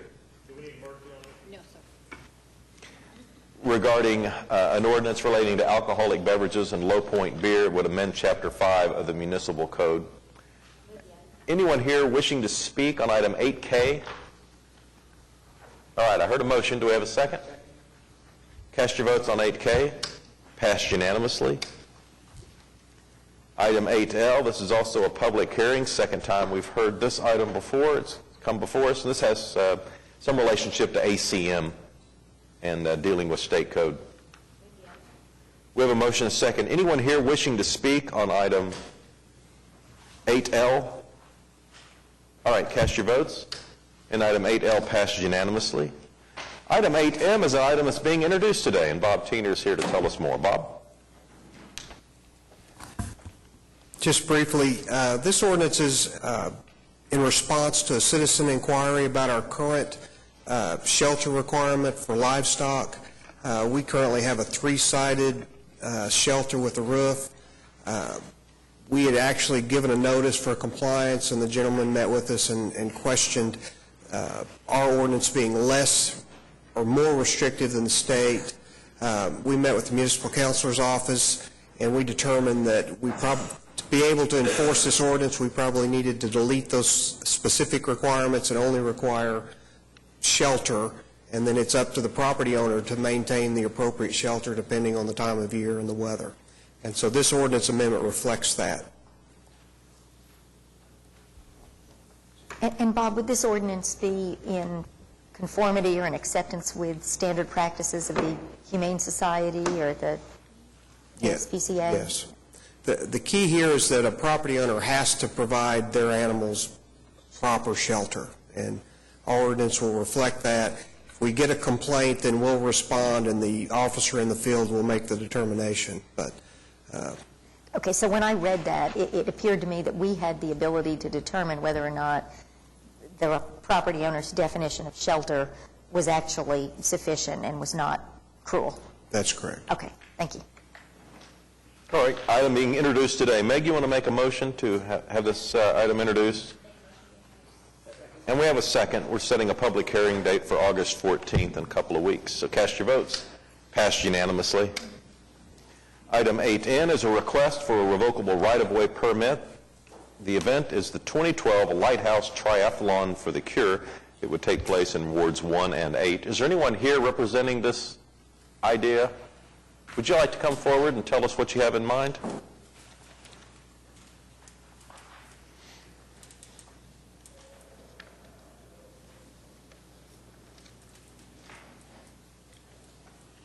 Good morning, and we'll need your name and addresses for the record. Yes, thank you. Dean Murphy, 101 Southwest 69th Court, Oklahoma City. Josh Whitekiller, 1213 Northwest 44th Street. All right, and you guys are want to hold a triathlon? Yes, sir. This is our 11th annual triathlon.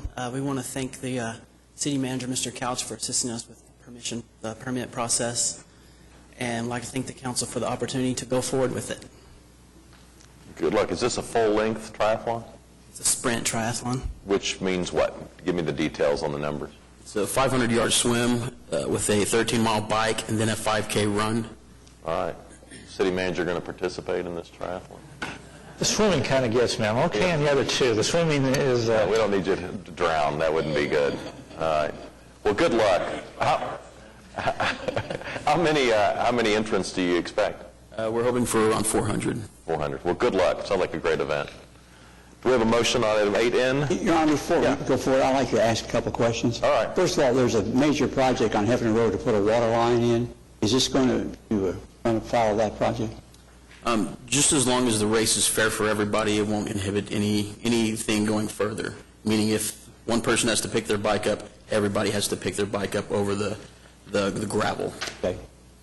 And the second question is, I would hope that the promoters of this event gives a lot of publicity to the fact that the road is going to be restricted, because otherwise we'll have people trying to drive on it, and it'll interfere with your event and make those people very angry and pissed off. So. We have, I believe, 16 police officers that are going to assist with that. Okay, but we need some signs alerting people in advance that those streets are going to be closed. Okay. Great, thank you very much. Right. I would move adoption or approval of this. Good luck. Cast your votes. It passed unanimously. Item 8O is, this is a TIF allocation for the EDGE development at Northwest 12th and 13th and Ward 6, just west of Walker. Meg? This is a project that we've talked about a number of times. Mm-hmm. It's between Walker and Dewey on 12th and 13th Street, and our city staff, working with the developer, has they've reached lots of different agreements. He's substantially upgraded the finishes and the quality of the project, and I would move approval of the TIF allocation. All right. Do we have a motion and a second? Second. We have a second. Meg made the motion. All right. Cast your votes on item 8O. Passed unanimously. Item 8P is a TIF allocation for a series of improvements, largely parking spaces in Ward 6. Meg? Yeah, this is also an incredibly exciting opportunity. We're finally going to see some activity with the Marion Hotel. You know, that property's been vacant for as long as I can remember, so probably 24 or 25 years. It's a project that would not happen if there wasn't parking available. Over the years, all of the parking for that wonderful little building had been severed, and so there was no parking at all. And then the other two buildings that this will greatly impact are on the northeast and the northwest corner of 10th and Broadway. Both of these are very large buildings, 65,000 feet in one case, and that has fabulous potential to be developed into office space. But again, there's insufficient parking for any of those uses. And so this is one of those situations where it's a great partnership and projects that wouldn't happen if it were not for some assistance. Mayor, if I could add on to that just a little bit. Mm-hmm. We've been using TIF dollars for downtown to help projects along. oftentimes for the structured parking that they have to do. When we did it for the level over off of Second and Walnut, that was to put the structured parking in the middle to offset those additional costs. When we did it for the Legacy at Art Central over here, again, that was in consideration because of the structured parking we have. This is a little bit different. It's still, we're putting it in for the parking, but it's a combination of a grant and a loan. So they do have an obligation to repay back part of that as time goes on. So it's a little bit different, but it is consistent in philosophy with what we've done for other urban developments with the TIF dollars. Jim, can I ask you, my understanding is that the downtown TIF had about $20 million set aside for residential projects, and that at the beginning of the year it was about 75% allocated. So with this $5 million, does that kind of wrap that up? Am I talking about the right TIF? No, you're talking about the right TIF, but I think there's a little more in there. Brent Bryant, can you come in and fill us in with more accurate numbers on that, on the available dollars? I don't have that off the top of my head, but you're correct. It's about 75%. We've allocated about $15 million. I think this will take us up to around $17 million, but I'll have to go back and confirm that. Okay. Check my files, and I'll get you. But we're getting close. With this $5 million, we're getting... Yes, sir. We are getting closer to the budget on that. Yeah. All right, ready to vote on item 8P. Meg, did you make a motion? All right, is there a second? Second. Cast your votes. Passed unanimously.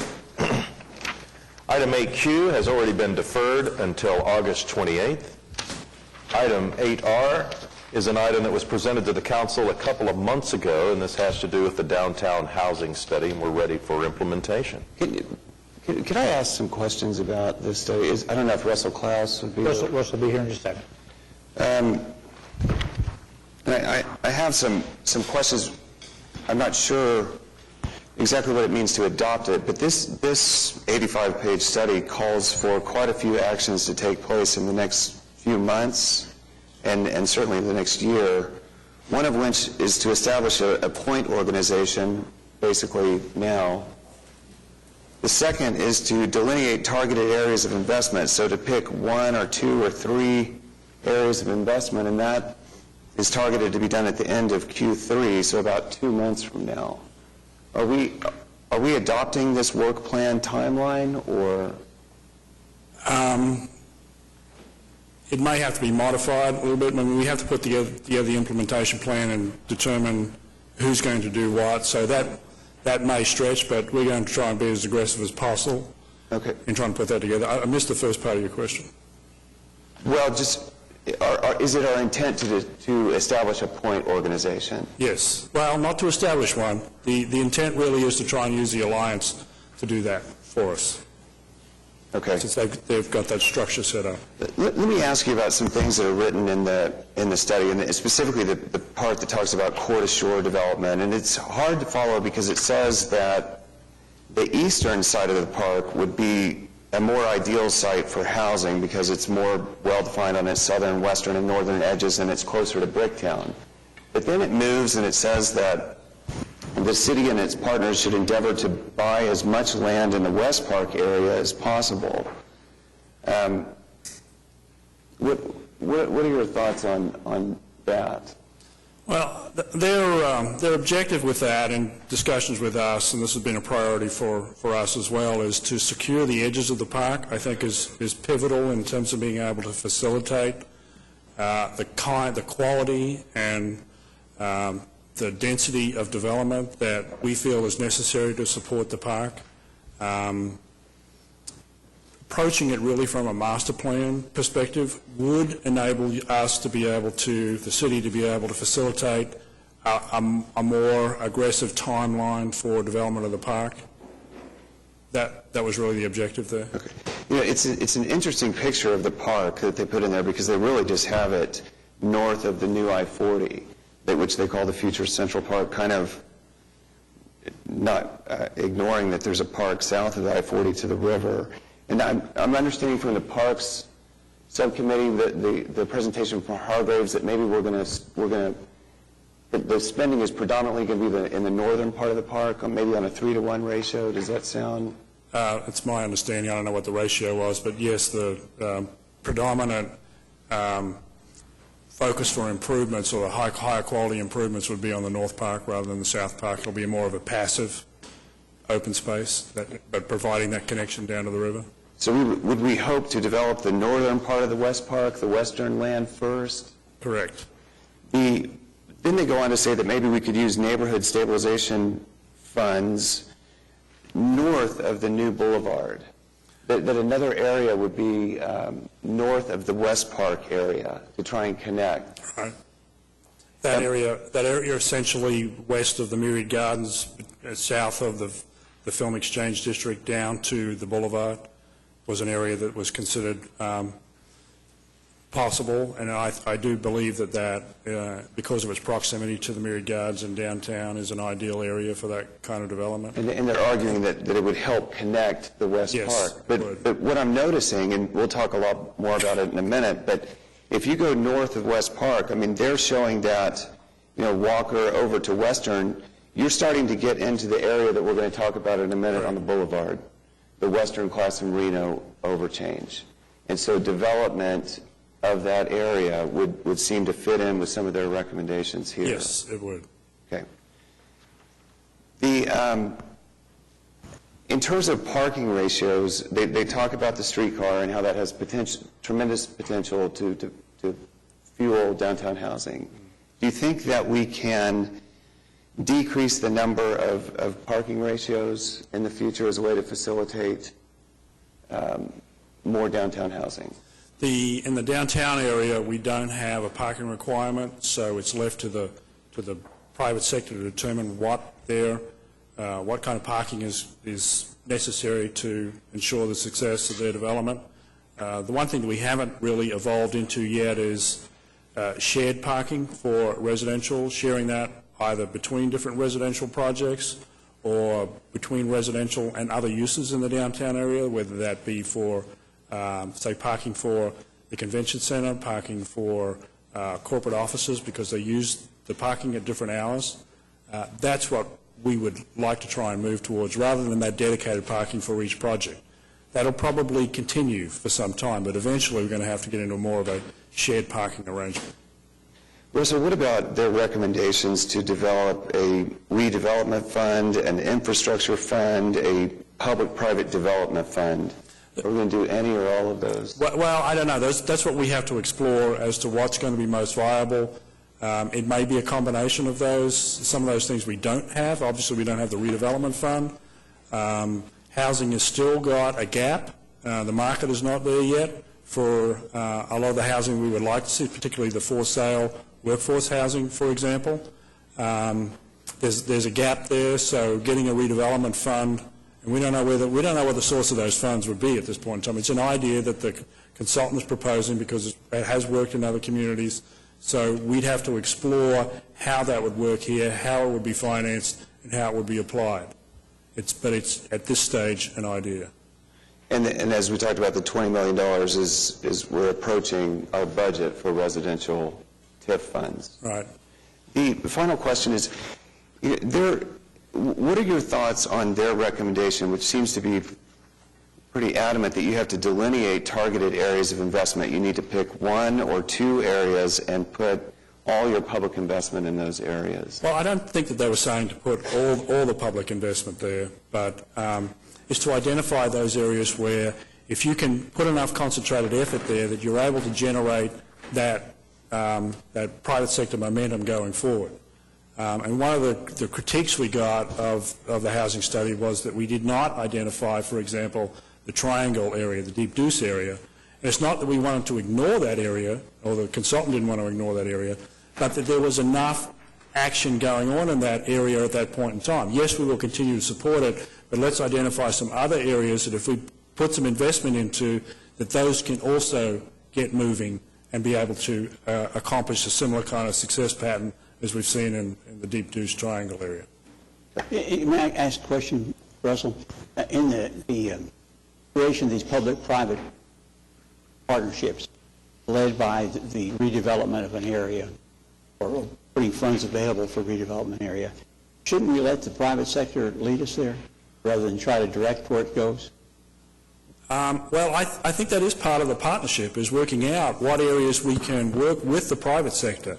But there is a mechanism in place for us to work with the private sector to help select these areas where we're going to intensify Yes, our... the consultant identified these areas because they saw the potential based on what the dynamics of those particular areas were, that they were ready for redevelopment. It's a matter of... That's in the minds of the consultants, which I think is excellent. However, we need to make sure it's also in the minds of our private partners. No, they did have a lot of discussions with local private developers, so... Well, as we go forward, I think we need to continue those discussions because I think it's important that the private sector lead this. Otherwise, we'll have a lot of developed land that nobody wants. We agree. We agree completely, and that was really the structure of the whole consultant study. Their work is a culmination of a lot of conversations with a lot of different stakeholders involved in housing in the downtown area. Thanks, Russell.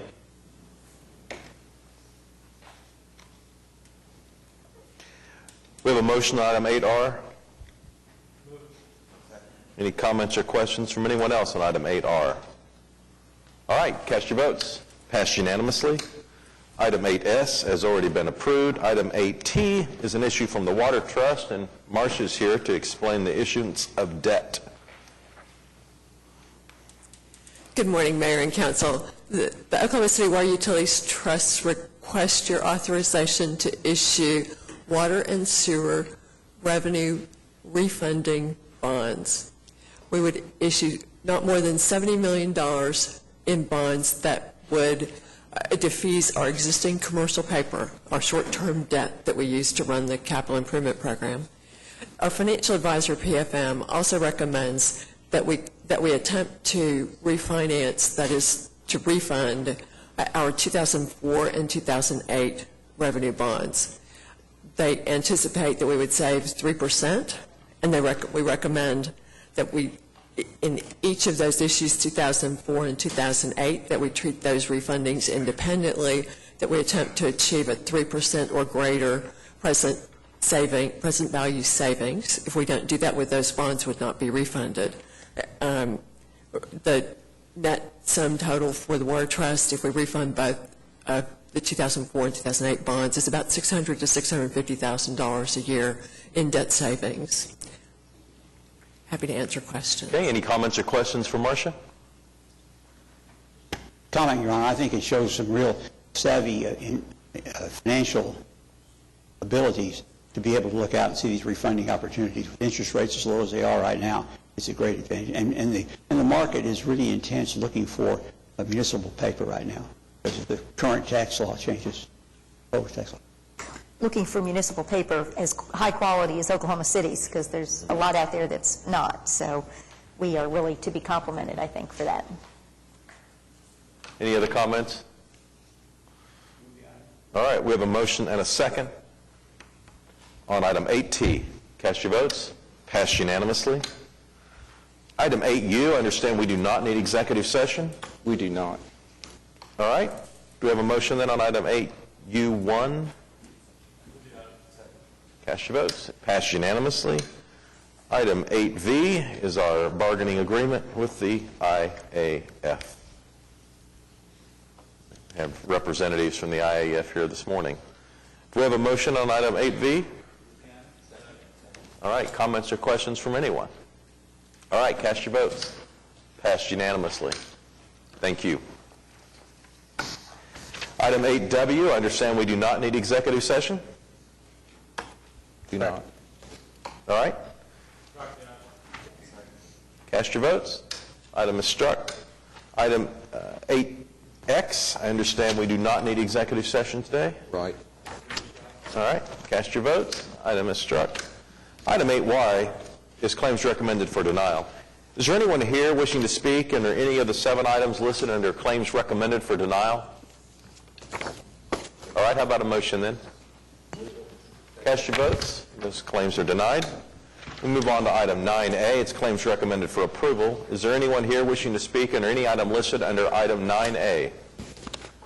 All right, how about a motion? Cast your votes. Passed unanimously. We're on to item 10. It's items from council. We'll ask the birthday boy if he'd like to get us started this morning. Councilman Ryan? It's sort of chilling to think I was born in the first half of the previous century. But anyway, thank you, Your Honor. I had two slight minor questions. One is on the workman comp cases that we review periodically in the MFA and then they reappear in the consent docket. The final paragraph always says the agreement was reviewed by our outside counsel and approved by our outside counsel. And I would like to sometime get an idea what kind of criteria they used for that approval. Is it the amount of money? Is it the process? Or both of those? Because I'm just curious as to what kind of a standard of judgment they use in approving. We'll be happy to get back to you and provide that information. And the second, this is a thing that the city manager and I have talked about before, is an update on the proposed garage across the street. Okay. All right. Meg? I'd just like to make a comment and really thank the city manager and our staff. We've got an awful lot of things going on, and staff is spending lots of Saturday and Sunday time particularly helping this council get acquainted and accustomed with issues that we're dealing with. And so I really am very appreciative of the extra time and effort that staff continues to contribute to helping us make really good decisions.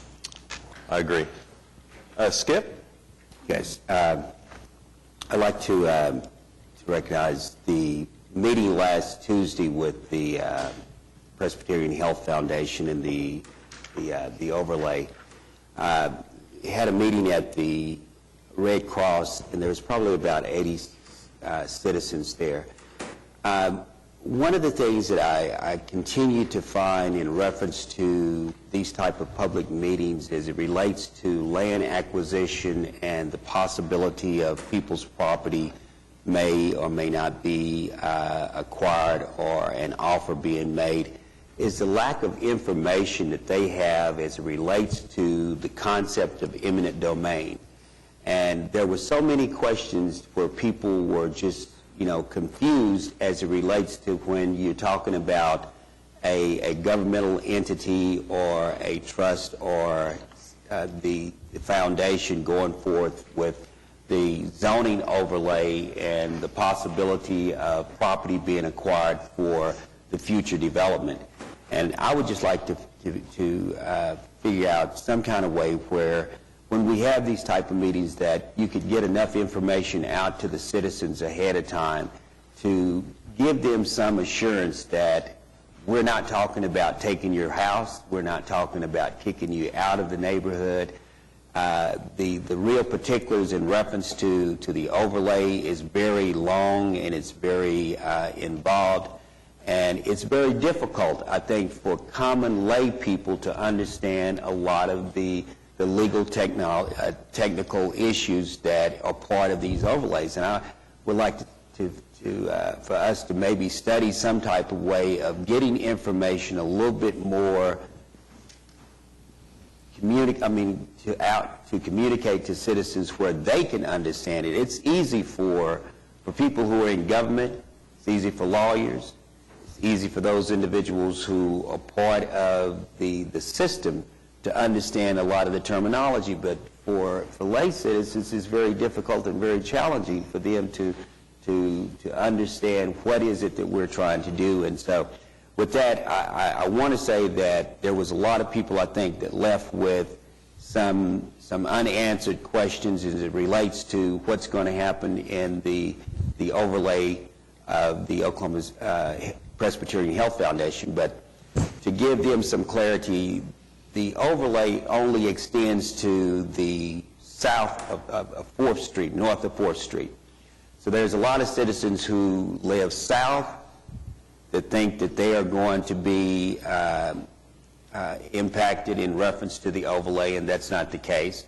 Although there is a long-term vision in reference to the foundation, and that may be years to come. But at this present time, the fear of your house or your home being acquired by the foundation or the Oklahoma City Urban Renewal Authority, that's not true. It's not going to happen, and so I just would like to clarify that in reference to some of the citizens' concerns that was there last Tuesday. I would also like to recognize Commissioner Willa Johnson and the Oklahoma County Commissioners, and especially her leadership in reference to partnering with the City of Oklahoma City on a major project of resurfacing on Britton Road, which will extend between Britton Road from Coltrane to Midwest Boulevard, with a new surfacing project that's already begun, and the project should be finished within the next 35 or 40 days. So for those citizens who have to engage in travel from on Britton Road, some of the inconveniences that you will have, bear with us. It will get better as days go by, and sooner or later there will be a complete new resurfacing of Britton Road, which is another example of a great partnership with the City of Oklahoma City and the Oklahoma County Commissioners. And, that's it. All right, David? No, thank you. All right. Larry? Yes, thank you, Your Honor. Had 2 neighborhood meetings in the last couple of weeks, which again pointed out the desirability of neighbors coming together and into their neighborhood meetings. The Windsor Forest Neighborhood Association, they went as far as to pledge their own monies to improve even further Harlow Park. There was a project done last year for Harlow Park, beginning of this year, with some grant money, and they were so pleased with that they've taken it even further to try to increase the use of that park, and so that was very gratifying. And then Westbury South, they had a very interesting meeting, and I'd put this out for you. If you're looking for a neighborhood program, the Sheriff's Department, the Oklahoma Sheriff's Department, has an excellent visual presentation of exactly what the Sheriff's Department does and how it fits into our overall law enforcement in Oklahoma County. They came out, the Sheriff's Department came out with John Wetzel, even into Canadian County, to give that program, and it was very well received. And then a situation, an irritation that the neighbors had, they brought up at the meeting, and our Public Works Department has already been able to resolve it. So it just goes to show, I think, that come to your neighborhood association, get involved, and things do move forward. Thank you, Your Honor. All right, Ed? I share Meg's sentiment about the work ethic of city staff and my gratitude. That being said, I want to add to their workload a little bit. In terms of our strategic meeting next week, before we do that, I just want to ask, we've spent some time talking about the Northeast Rail Line or the Venture Line. As we get the intermodal transit hub up and running, I just want to know exactly, my understanding is that line comes within about a half mile of the zoo. I just want to know what right-of-way are we looking at that would need to be acquired to potentially link the two. I think that could potentially be a win-win for everyone, if we're going to do that line to link it to the zoo. But I want to know what logistically, start to get some sense of cost. Second, Can I get clarification on that, sir? Just are you talking about the south end or the north end? North End. Up where it ends up, up off of 50th Street. Yes. Okay. Second, on this Western Avenue Business Improvement District, there's a nice just roll of all the property owners, all the addresses, everything. So obviously we have the ability to do that much faster than I could do it on the county assessor's site. So I would ask if somebody could prepare that list in the West Park area that we talked about, north of the West Park area that we talked about, and in this Western Class in Reno area that we're getting ready to talk about. Third, I think we're one of the last cities of our size not to have an ordinance governing community gardens and front yard gardens, and I would formally request the planning department, it's not a rush, I know they've got a lot on their plate, but just begin that process. One of the benefits of being last is that we can look at the ordinances in other cities, especially Austin and others, and learn what has and hasn't worked. But I'd like to get that process started. Thank you. Gary? All right. City manager reports. Before we get into the city manager reports, I was remiss on one of the items on the consent docket. On item 6AR, we're having a couple of special city council meetings coming up in the next couple of weeks. On August 14th, we're going to have a joint meeting with the school district at the Oklahoma History Center, and on the August 7th, we're going to have our own council strategic planning workshop. And I'd like to move that meeting to the fairgrounds, and it was approved at a different location. So if we could reconsider that and modify the location of that, this would be an appropriate time to do so. So we'll take, I think, 4 votes. We'll need a motion first to reconsider on item 6AR. Cast your votes. Passed unanimously. And then the next motion I need will be to rescind. Cast your votes. Item is rescinded. And the next item would be to amend. Cast your votes. Item is amended. And then finally to adopt, as the city manager stated. Cast your votes. And it passed unanimously.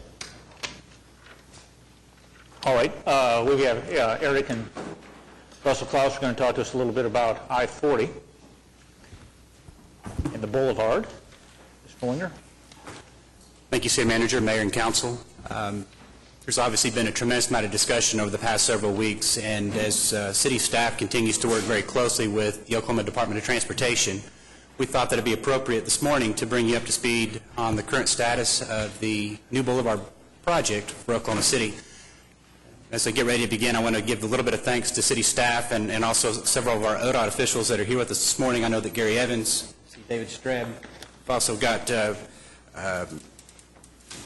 Paul Green that's also here today with us, and their contributions have been helpful in helping us get this together for you and also the citizens today. I think one of the things as we visit about the Boulevard is that this isn't a project that began yesterday. As we recall, and I've got a few slides here to just kind of set the stage on the project history. You know, this is a project that actually began back in 1995, where there was a project study approved. As we'll recall, the Interstate 40 had several fracture critical areas. It was laden with potholes. ODOT was continually repairing that bridge. There were safety concerns. There were things that were happening to the Interstate 40 that caused for its either need of rehabilitation or relocation. And so in 1995, there was a project study approved, and there was a lot of discussion at this council at that time regarding alignments, routes, but ultimately there was an option D that was selected in that time period. Environmental clearance processes began, and there were also technical advisory and citizen committees that were formed. In 1998, there were several environmental impact studies that were completed. I've listed just a few of those here. But traffic analysis, financial analysis, there were noise studies, there were various studies that were completed in this time frame. Moving forward to February of 2000, I think one of the things that we talk about in a project that is of this duration is that downtown has undergone a lot of change. We've had projects like the original MAPS projects be completed. We've had Project 180. We've got Future MAPS 3. We have a series of projects that are underway. But in 2000, there was a land use and mitigation plan that started discussing the specifics of the boulevard. The project of the I-40 relocation included the boulevard project from the start. And the details of the alignment were there at least in form.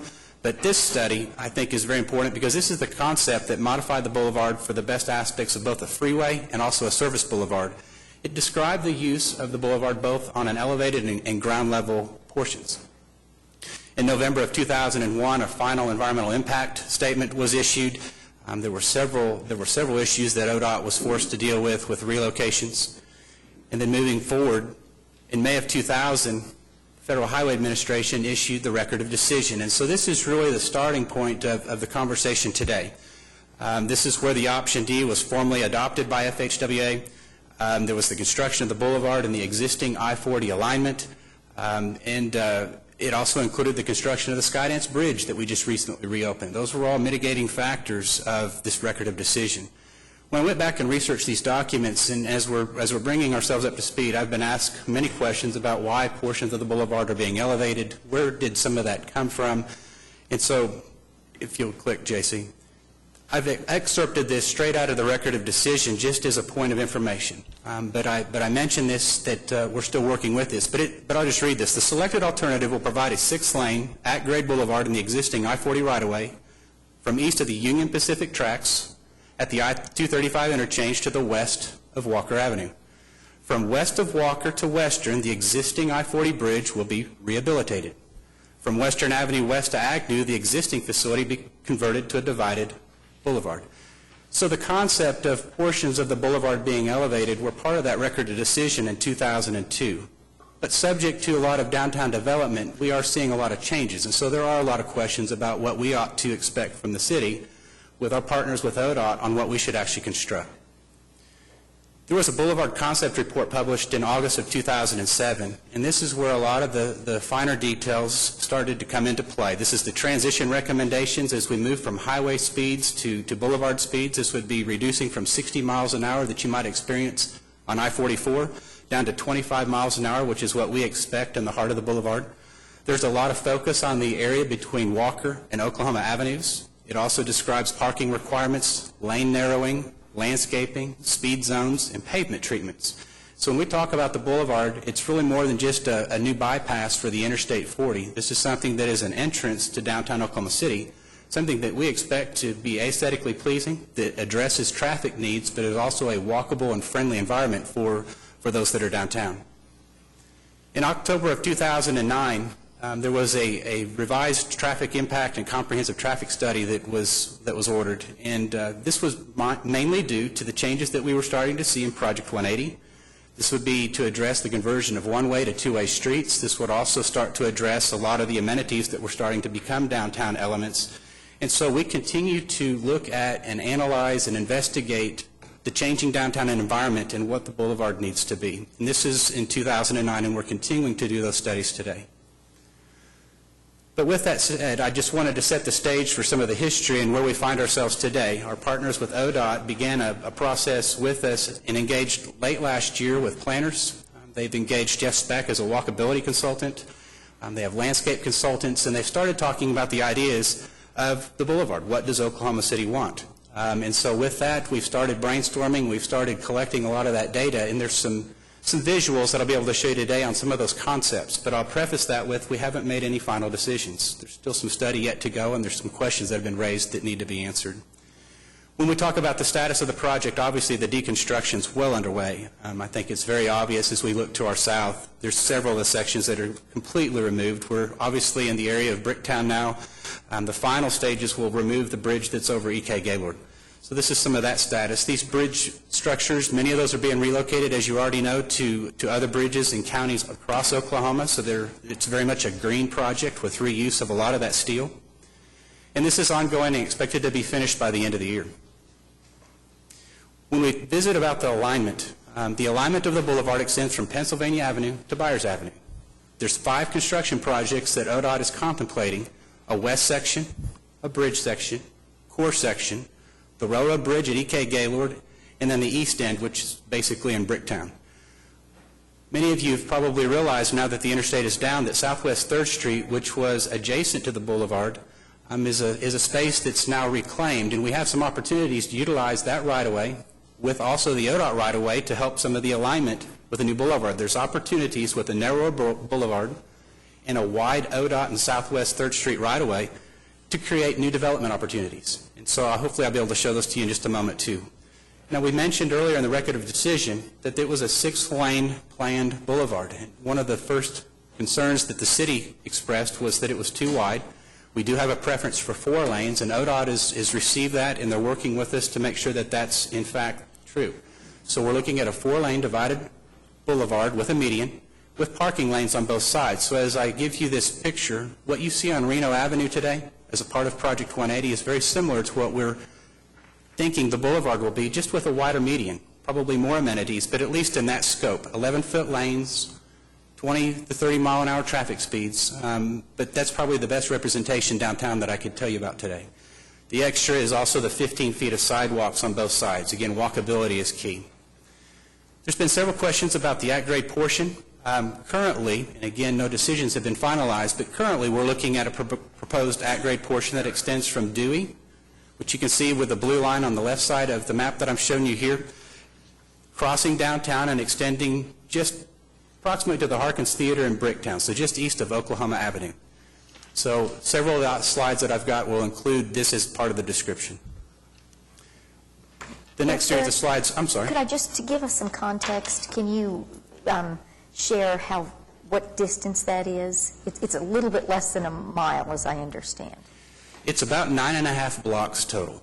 So if we look at it from a city blocks perspective, it's 9.5 blocks, multiple intersections, new intersections that will be added to the downtown streetscape. Okay, I should know that, but what is the distance of a city block? Dennis, It varies. It's about 3,000 feet. It's approximately 4,000 feet. True report. And we're, how about if we come back with that exact number, because it's a known number. And we're throwing out blocks and feet, and we'll come back with the exact number on that. I just because think it's known. It's hard for people to visualize what that is without kind of having a reference point to what the distance is. And I may mention some generalizations. I mean, there's still some study that's underway at the bridge at E.K. Gaylord, exactly where that ramp surfaces east. Oklahoma Avenue is obviously a major intersection, but the west and the east is still somewhat in the air, but we will get that to you. I've broken the presentation down into those 5 sections that I previously mentioned, starting with the west. And when we look at the Penn to Western section, under design currently, ODOT would like to bid that this fall, early winter. The goal is to rehabilitate those existing bridges and maintain the elevated on-fill condition. And those bridges are at Pennsylvania, Virginia, Indiana, Blackwelder, and Klein. The landscaping is something that is additional to ODOT. That's something that the city anticipates doing under separate contract. So we have set aside city bond funds to make sure that we enhance the boulevard to a level that is the vision of Oklahoma City. This is an aerial view of that west section. You'll see Pennsylvania Avenue on the left. You'll see those bridge sections that are anticipated to be rebuilt. You'll see that a number of the existing on and off ramps that were part of the old Interstate 40 are expected to be maintained by ODOT in this design. On the right-hand side of the drawing, we approach Western Avenue. Next slide. And this is that Blackwelder and Western Avenue portion, Western being the end of the green line on the right of the drawing. So this is the current proposal. Obviously, if you also note at Western Avenue, the existing off-ramps eastbound, and there are 2, will still provide access going to South Klein on up to Western.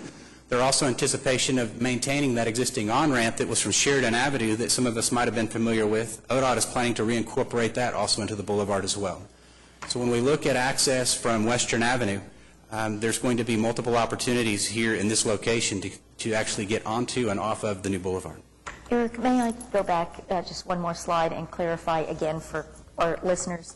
I have been confused in the last week. Well, I've been confused a lot, but I've been confused in the last week or 2 about some of the discussion of at grade, elevated at grade, and what that means. Okay. So what we just looked at on this west section is elevated on dirt. Which is existing. So if you were to look at this today, you're going to see that there are bridges at each of the white boxes that are shown on this drawing. So these are underpasses. The actual boulevard would go over each of those intersections. It is on dirt, but it's embanked, and so there's not any walls. It tapers, it's grass, it tapers back, but it is elevated so that you can get each of those crossings achieved vertically. Right, but I think just from a language standpoint, when we talk about bridges, people again are thinking about elevated with posts and the ability to sleep underneath them. So this would not be that. This would not be a long bridge. These would be very short bridges over the streets, but on dirt. So there would not be a place to stand underneath the boulevard at these locations. Okay. I think the key for this section, it's not significantly dissimilar from what's there today as far as the grade and the slopes. Now, the widths of the lanes and the new roads and the landscaping, that's all different. But for what's out there in this particular section is not significantly different from the kind of up and downs of the road. It's kind of a gentle up and down of the road and those banks that are there today. So in all fairness, I think a large part of this discussion is it's not significantly different. And I think there was some thought, at least on behalf of some people, that it was going to be significantly different. And so I'm just trying to clarify as much as we can kind of what the issues are. Eric, may we go back to the previous slide? Yes. Those 2 ramps on the far right, those are exit ramps, is that correct? They are eastbound exit ramps. And the 1, 2 kind of in the center would be an on-ramp. Right. And I guess it's now going back to our city manager, will Sheridan allow for, is that going to be, is that one way going west, Sheridan? Sheridan towards the west end of that is one way currently. Yes. Anyway, what I'm trying to get to is, there's a little bit of congestion as you try to get on the new I-40 at the western on-ramp.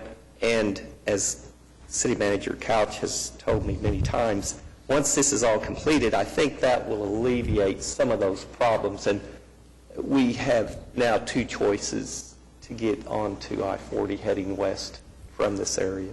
Well, and the last point I'll make about this particular section, if you look at Western Avenue, so there are only 2 on and off ramps to the new interstate, one at Western and one at E.K. Gaylord.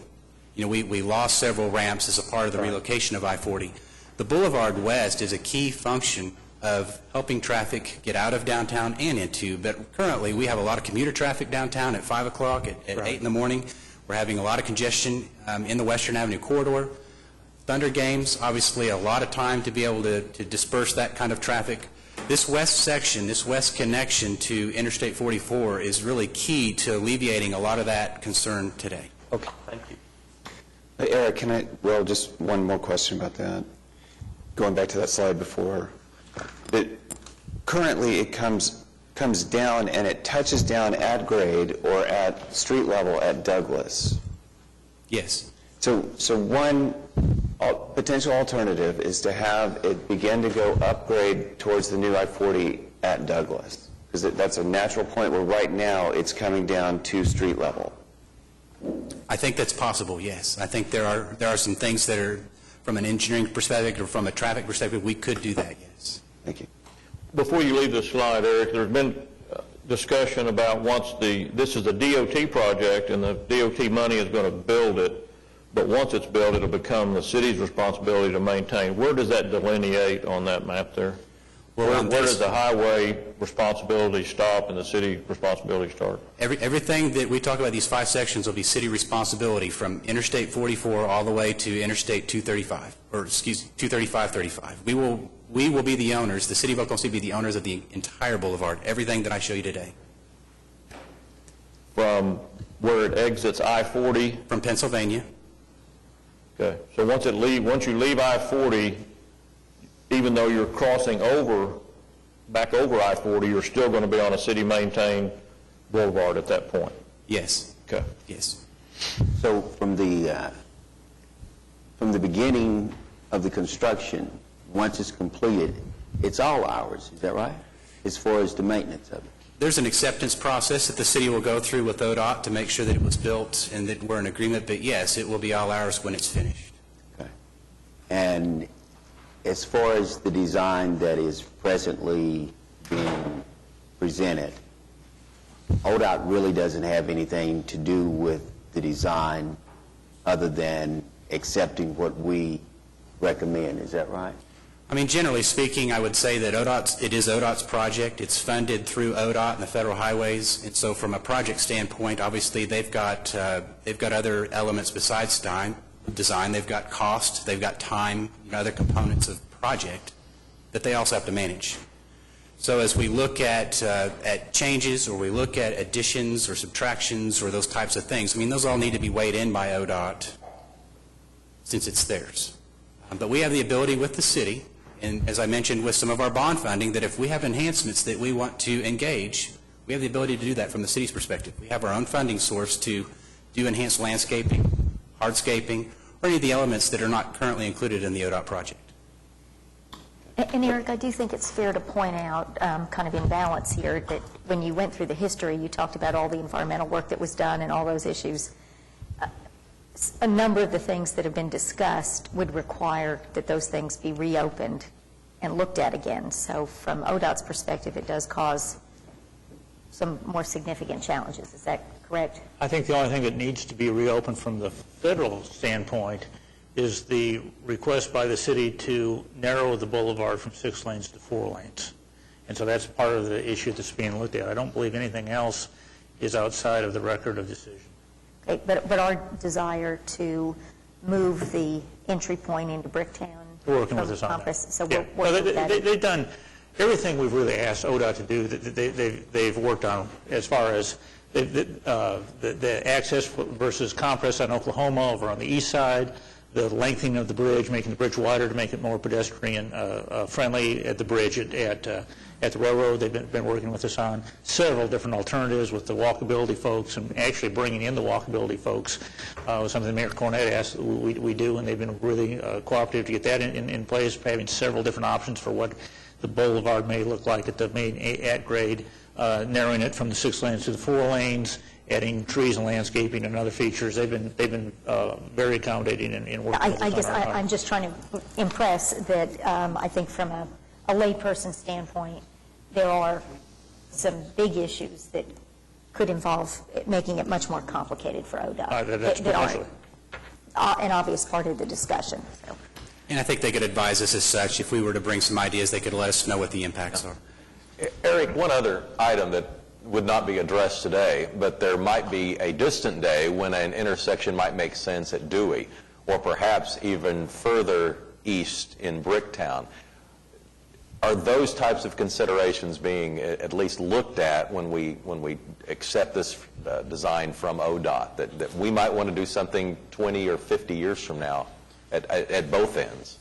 So from a planning's perspective, I would tell you the answer is yes. We're obviously engaging planning in the conversations. And so when we look at long-range future projects, is that a 20-year, 30-year, 50-year plus plan? That is going into consideration. So could we put an intersection at Dewey in some distant day based on the design that we're accepting? I think that's possible, yes. Okay. What about in Bricktown when you get past Oklahoma? It would probably get difficult there because then you start the upward approach back to Interstate 35, and there's obviously some elevations that are already existing there when you make those connections to the interstate system. So that would be more difficult in that direction. What is the engineering standard for a grade coming down from where this one's going to be elevated to get over the canal and entering to where it would land in Bricktown? What's acceptable and what's up for negotiation? It's probably subject to, I would tell you the engineering grades are probably more aggressive than what we'd be willing to accept. And so, you could go upwards of almost 10%, which is something quite steep. But I don't know that we'd want to accept that. I mean, you start getting into factors of safety where you have pedestrian walkways. It would be hard to walk up a hill that steep. When we start talking about sidewalks that are adjacent to this boulevard, again, we're trying to talk about a walkable, but also a boulevard that moves traffic. So in this case, we're looking at something less, and I think I can mention a little bit more about that on the east section.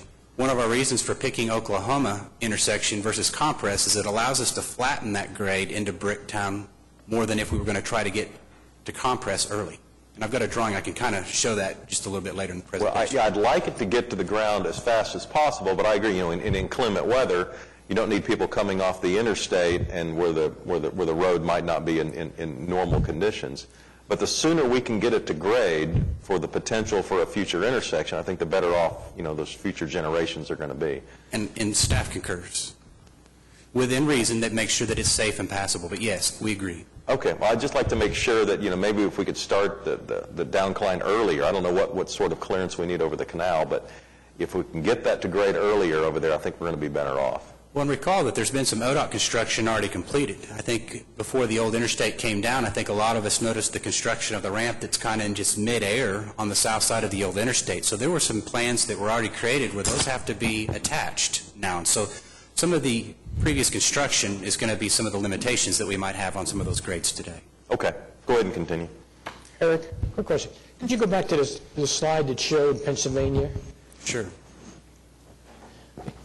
Now, Pennsylvania is that intersection way to the left on this slide. On the far left, yes. But then you said that the city, would pick up everything to I-44. Did I miss? From Pennsylvania would be our responsibility forward. Pennsylvania to the right? To the right, to the east. To the east. I think he said 44, but I don't think that's... That's not what I meant. Pennsylvania. Okay, so we're just talking about picking up the responsibility from Pennsylvania to the east. Yes. And getting to Pennsylvania would be ODOT's responsibility to maintain that portion of road. Yes, and that's under construction today. I mean, you can actually see that construction. The bridge piers are there as it's crossing Reno. Thank you, sir. Can I just ask for clarification since Skip brought it up now? I just wanted to follow up. What if we've seen several reports in the papers, comments from ODOT that they don't want to build anything that we don't want. And if you could get past the concerns that Meg brought up with the Federal Highway Administration, if you could study at-grade alternatives in a timely manner and you came up with a consensus on an at-grade alternative and it didn't result in significant delays or cost increases, then is it ODOT's position, and I guess they can answer themselves, that we would be able to design an at-grade alternative? The answer is yes. So we can take that opportunity, and we've actually already started that ball rolling to look at additional options for whatever solution. You know, I would hate to venture and say it's elevated or at grade. There may be some things that we haven't talked about today that are possible, and we'd like to investigate all of those. But the answer is yes. We want to take that time to do so. Okay. So Eric, is that, or city manager, does that comment go far enough that we can specifically ask that the city hire a consultant to look at these various alternatives and to help us get some answers as to what's possible and what's not possible? We've kind of bounced this ball back and forth between the city and ODOT, and I think at this point... If it's council's desire, we can go ahead and hire a traffic engineer and come up with some concepts that we could submit to ODOT to take a look at and see what they do as far as cost and timing and functionality. It's a little premature in Eric's presentation, but I think this is an opportunity. I'd like to make that request, if my colleagues would agree. As we move forward, courtesy of ODOT and their consultants, one of the things we wanted to make important today was some of the visions that they're actually thinking about. When we talk about the old interstate system being a concrete deck on piers, is not the desire of the city as we move forward. And as we look into that west section, we are looking at a divided boulevard, again, 2 lanes east, 2 lanes west. We're talking about a center median that has the ability to plant trees, green, hardscapes, use of color. And again, so as we transform from the old interstate to the new boulevard, there are a lot of ideas to make sure that this is something that is attractive as you come in or out of Oklahoma City. So I use these as just a few of those examples. The bridges that we talked about, perhaps that would cross Penn or the other streets, if you look, they're actually discussing the opportunities to provide a light well. This would be an opening between the 2 lanes that would provide natural light to the area below. And so ODOT is actually forward-thinking on a lot of the design that they're presenting to us, and so we're happy to receive that in consideration. As we move to this bridge section, and again, I don't want the title to be subject to us not looking at other alternatives. There's obviously various alternatives, but the bridges that are currently proposed, or at least the intersections and the streets that are of concern, are Western, Classen, Reno, and Chartel. Obviously, this is an area of town that's already congested to a level of a lot of traffic signals, a lot of streets that converge in a short span, and there is a proposed retaining wall system that is one of the options. But generally speaking, this is part of a project that we have some time to look at. ODOT would like to bid this in the spring of 2013. And then again, I mentioned the landscaping is something that would be separately contracted by the city. This is that section that's of most discussion today. And this is one of the alternatives as we look at the bridge section crossing those major streets. You can see them there in the center of the drawing. So the white portion is this critical area. There's several concepts as we move on to the next slide.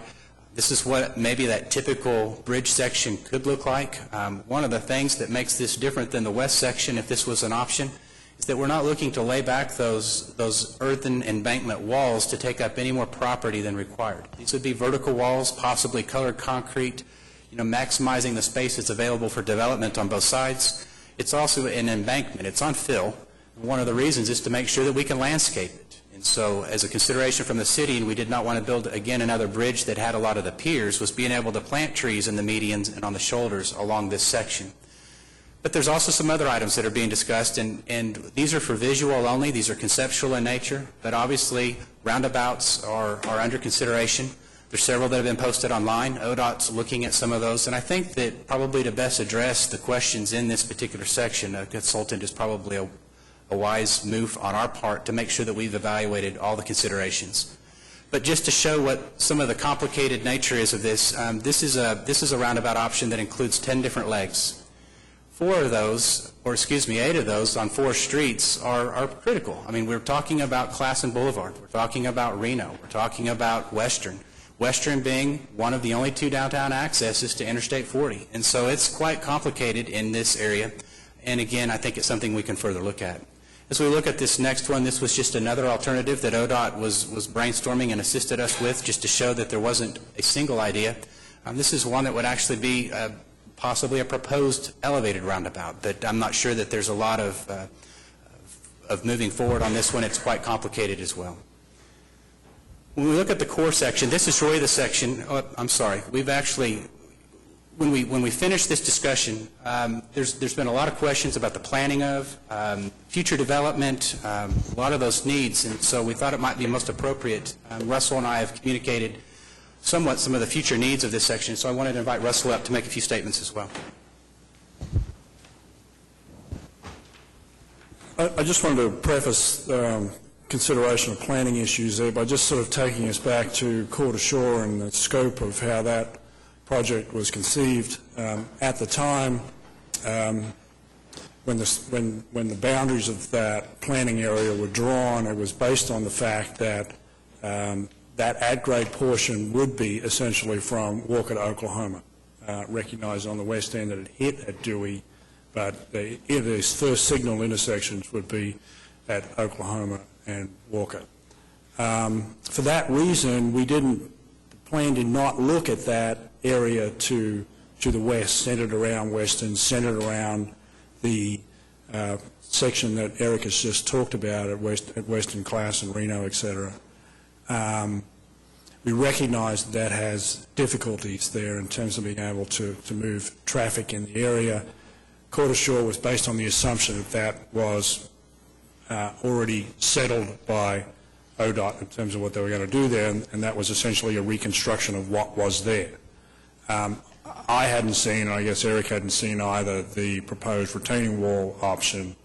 I would have some concerns with that. I think that would constitute a barrier from downtown to that area to the west. From a planning perspective, we have a lot going on, obviously, in the downtown area.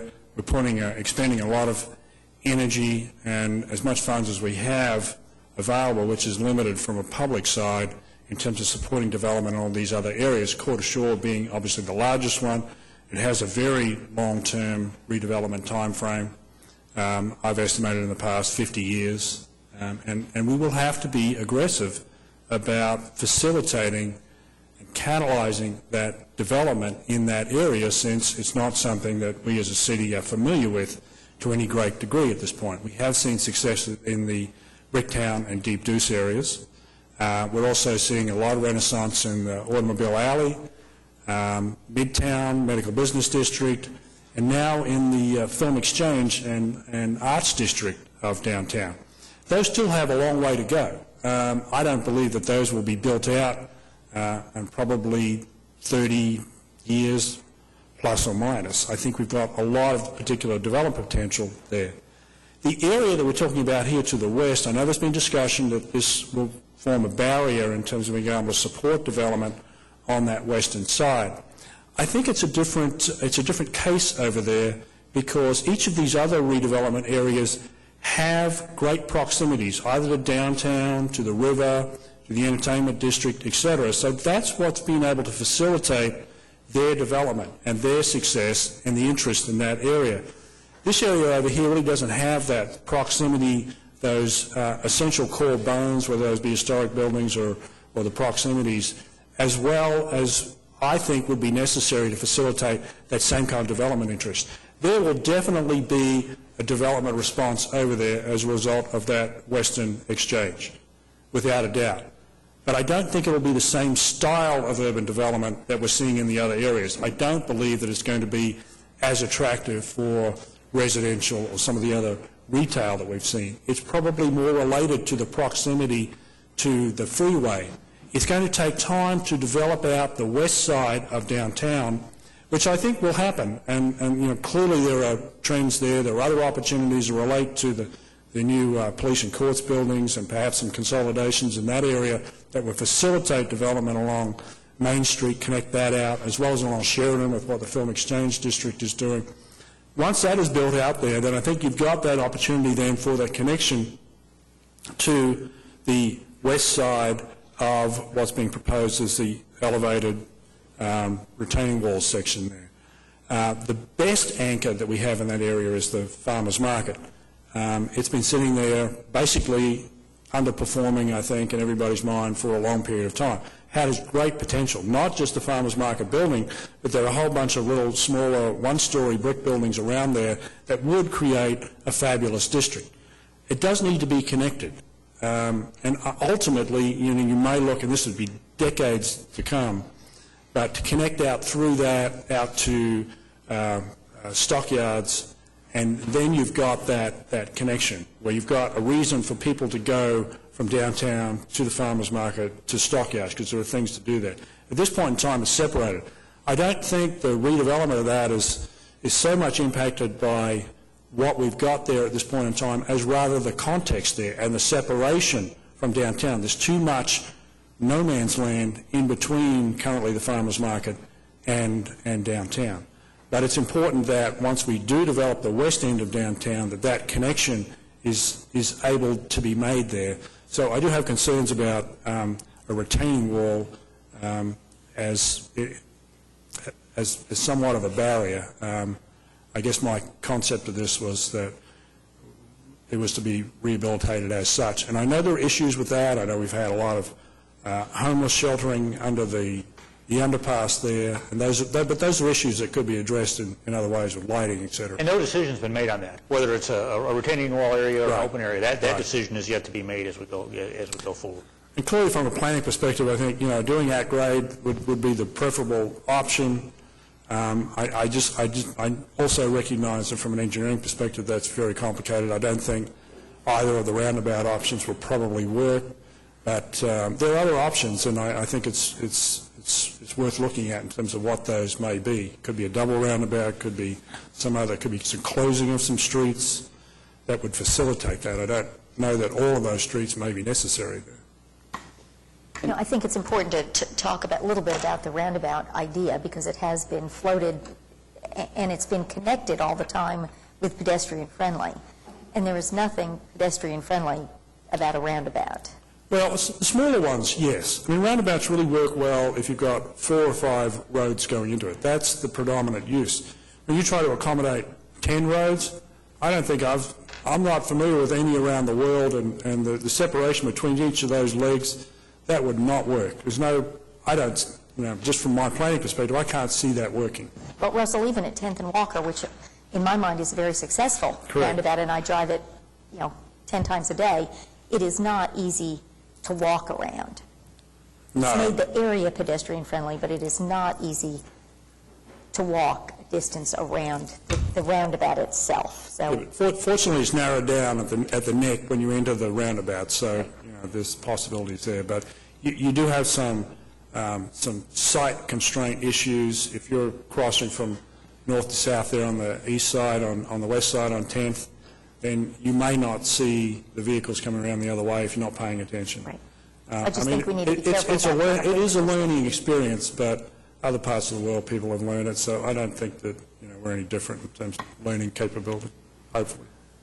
Russell, I'm going to address that roundabout issue in a minute, but in terms of planning, I mean, this really isn't a 30-year decision, right? It's a 50 or a 70-year decision. And if we're talking about, as we talked about earlier, massive development potentially in the West Park area that then jumps across the boulevard, and you've taken up developable land along the boulevard with the convention center, with you're reserving land to the west of the convention center for potential future convention center expansion, then why wouldn't it be reasonable to expect that in 30, 40, 50, 60 years you could have development along this boulevard with all that traffic? Well, I would agree with that. I would agree. Okay. I believe it is a long-term time frame. That area is pretty healthy industrial at this point. It may not look good, which I think is another issue, since Western Avenue is now one of the major gateways into the city that we should look at trying to improve that. But I would agree that in the longer term, it's probably going to transition. But at this point in time, it's healthy industrial. So you get past the traffic and the cost.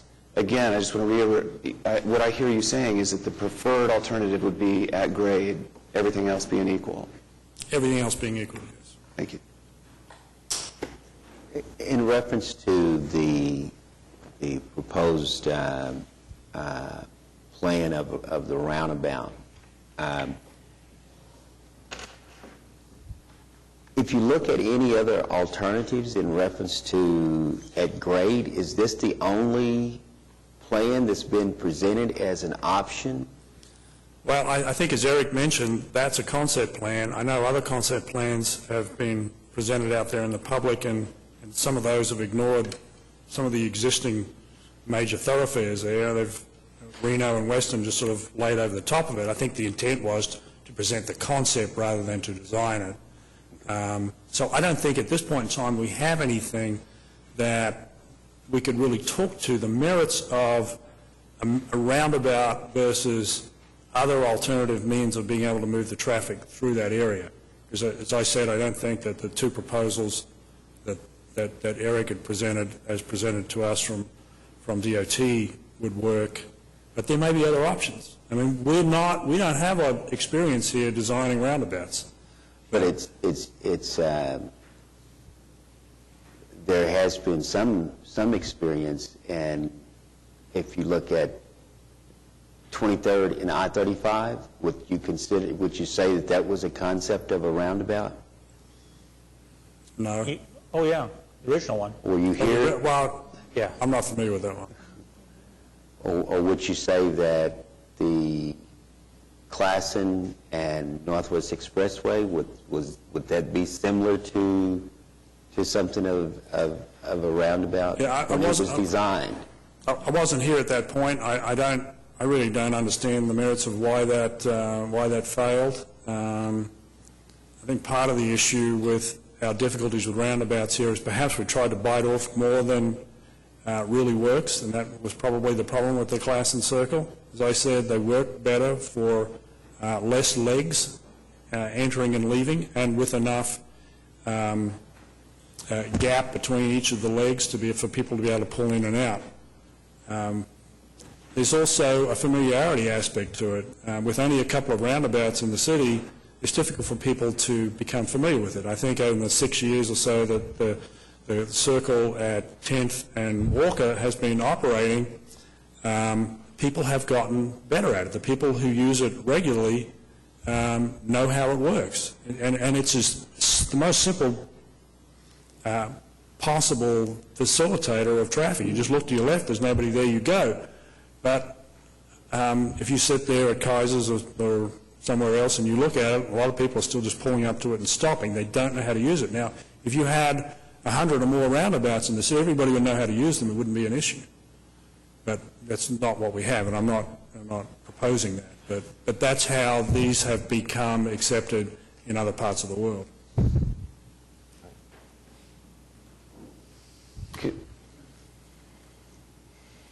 Well, I would just point out, again, I want to talk about it in a minute, but there is a difference between a roundabout and a traffic circle, and what's been presented to the public in the paper and in other, we've talked about traffic circles, and the Classen is a good example, but there is an important difference. A roundabout, the traffic entering has to yield to the traffic that's already within the roundabout, and that's an important difference. Traffic circles really aren't built to any significant degree anymore, and so that terminology should probably be jettisoned from our discussion.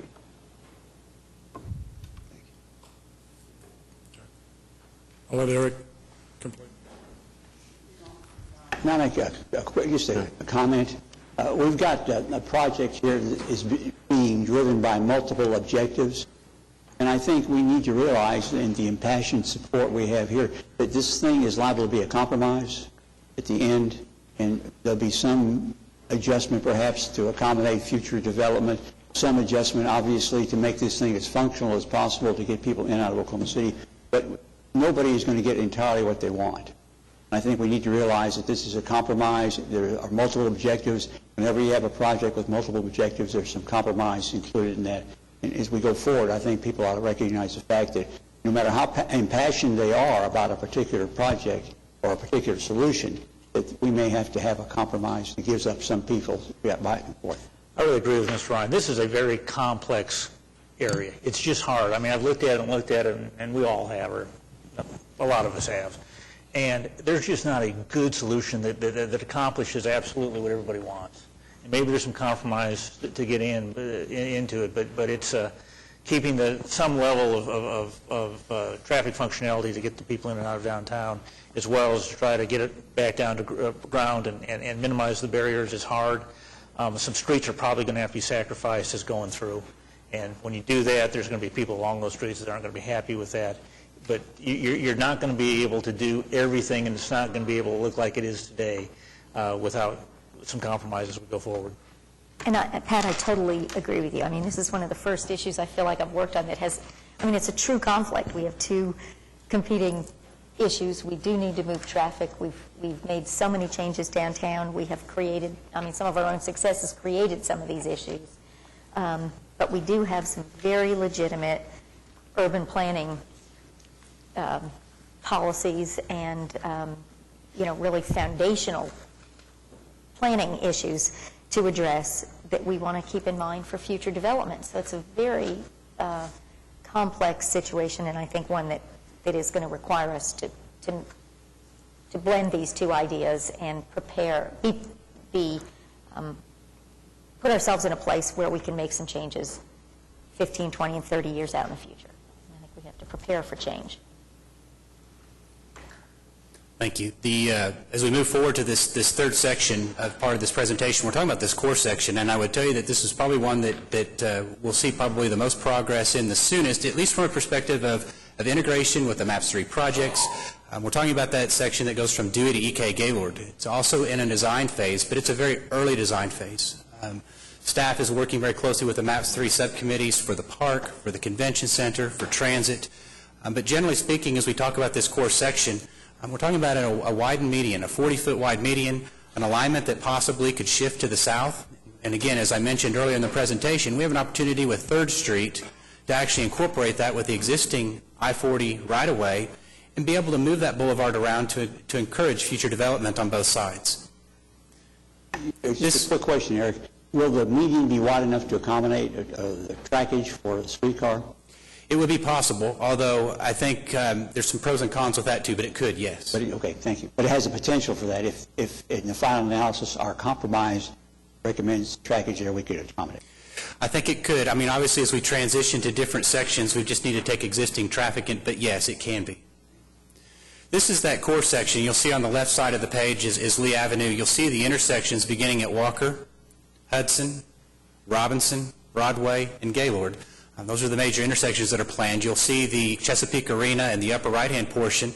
Between Hudson and Robinson to the south of the Green Line, that is the new proposed MAPS 3 Park, and to the north of that location is the selected site for the new downtown convention center. So obviously there's a lot of great input that we've received on this section, again, very conceptual in nature. This, again, is an ODOT rendering that's been provided to us, again, showing the usage of a lot of landscaping. But again, it's still being maintained as a 4-lane boulevard with parking on both sides, a wide median. Opportunities in this section, again, would be to decrease the speed to about 25 miles an hour. So we're looking to make it as pedestrian-friendly as possible. This is a typical intersection of what that might look like in the core, and I think you'll find that it kind of reminisces a lot of the Project 180 details that you're already seeing in downtown. Part of the process, as we started many, many months ago, was conceptualizing what the boulevard might be in that section between the park and the convention center. This perhaps gives us a lot of opportunities to work with individuals, like I mentioned, Jeff Speck, planners, landscape architects, and others to really create something that's special for downtown Oklahoma City. This is one of the concepts, maintaining that median, looking at opportunities for maybe pedestrian plazas, looking at opportunities for future development.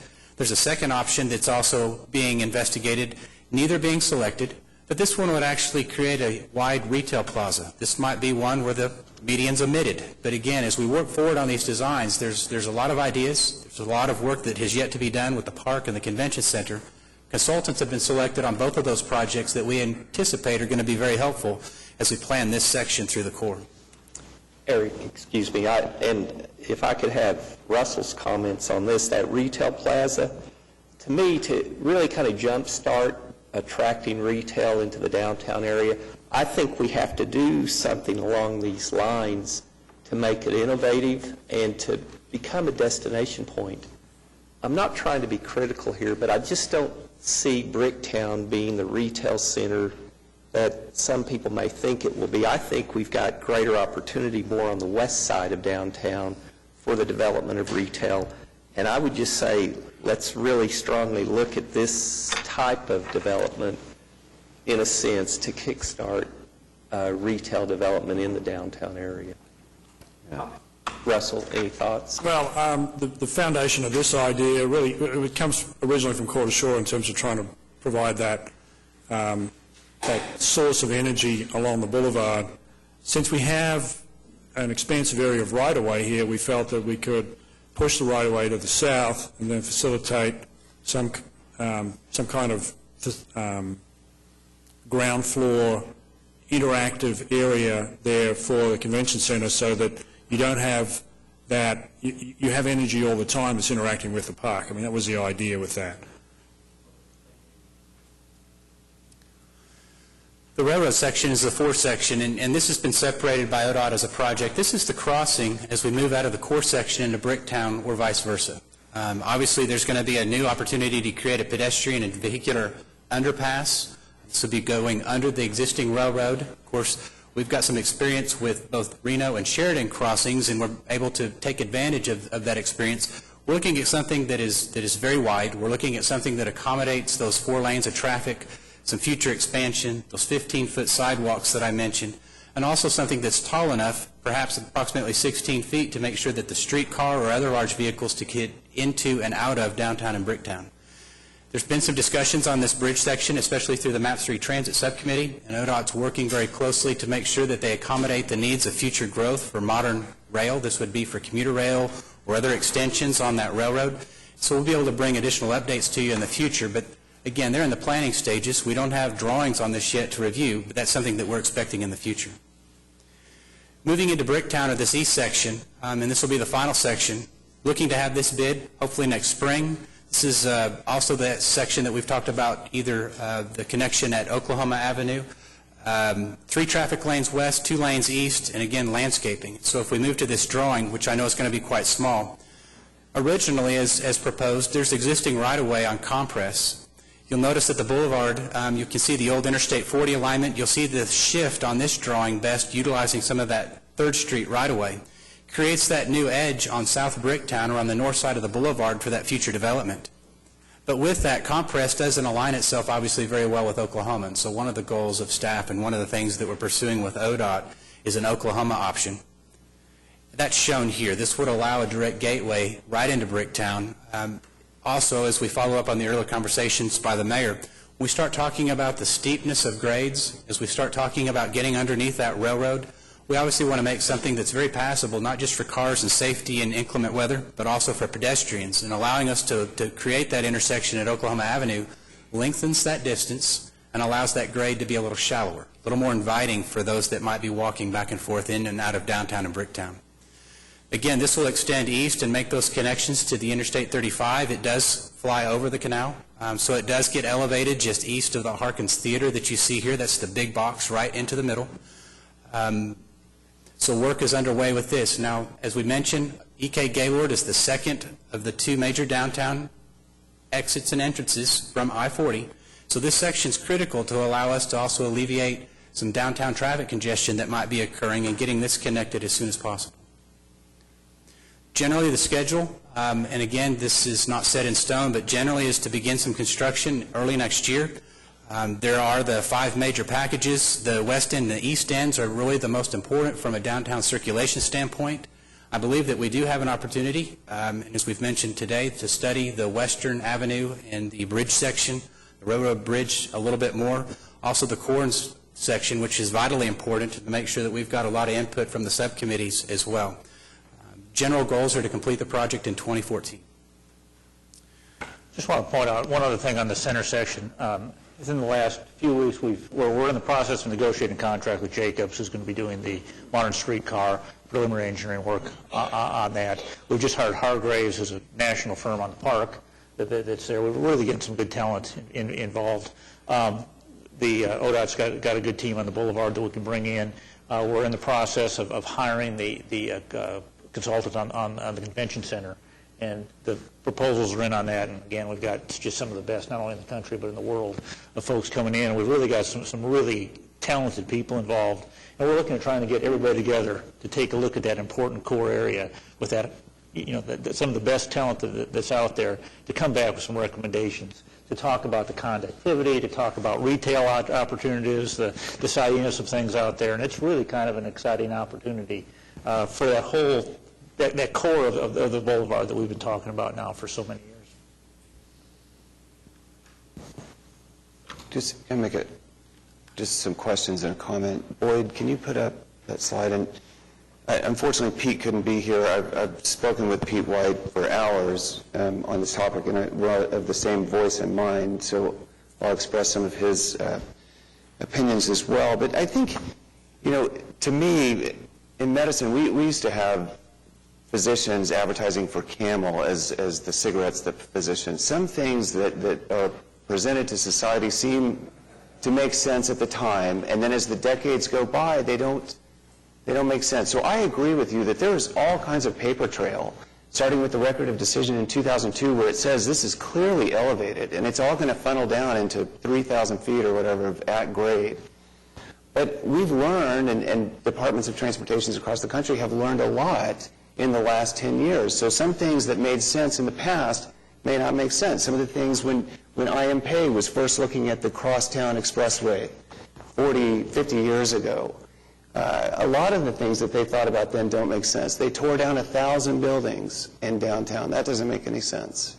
The elevated urban expressways just increasingly don't make sense. And if you have it elevated and you have 45-mile-an-hour speed limits in which people are really going to drive 55, that's not a boulevard in any sense of the word. That is an urban expressway.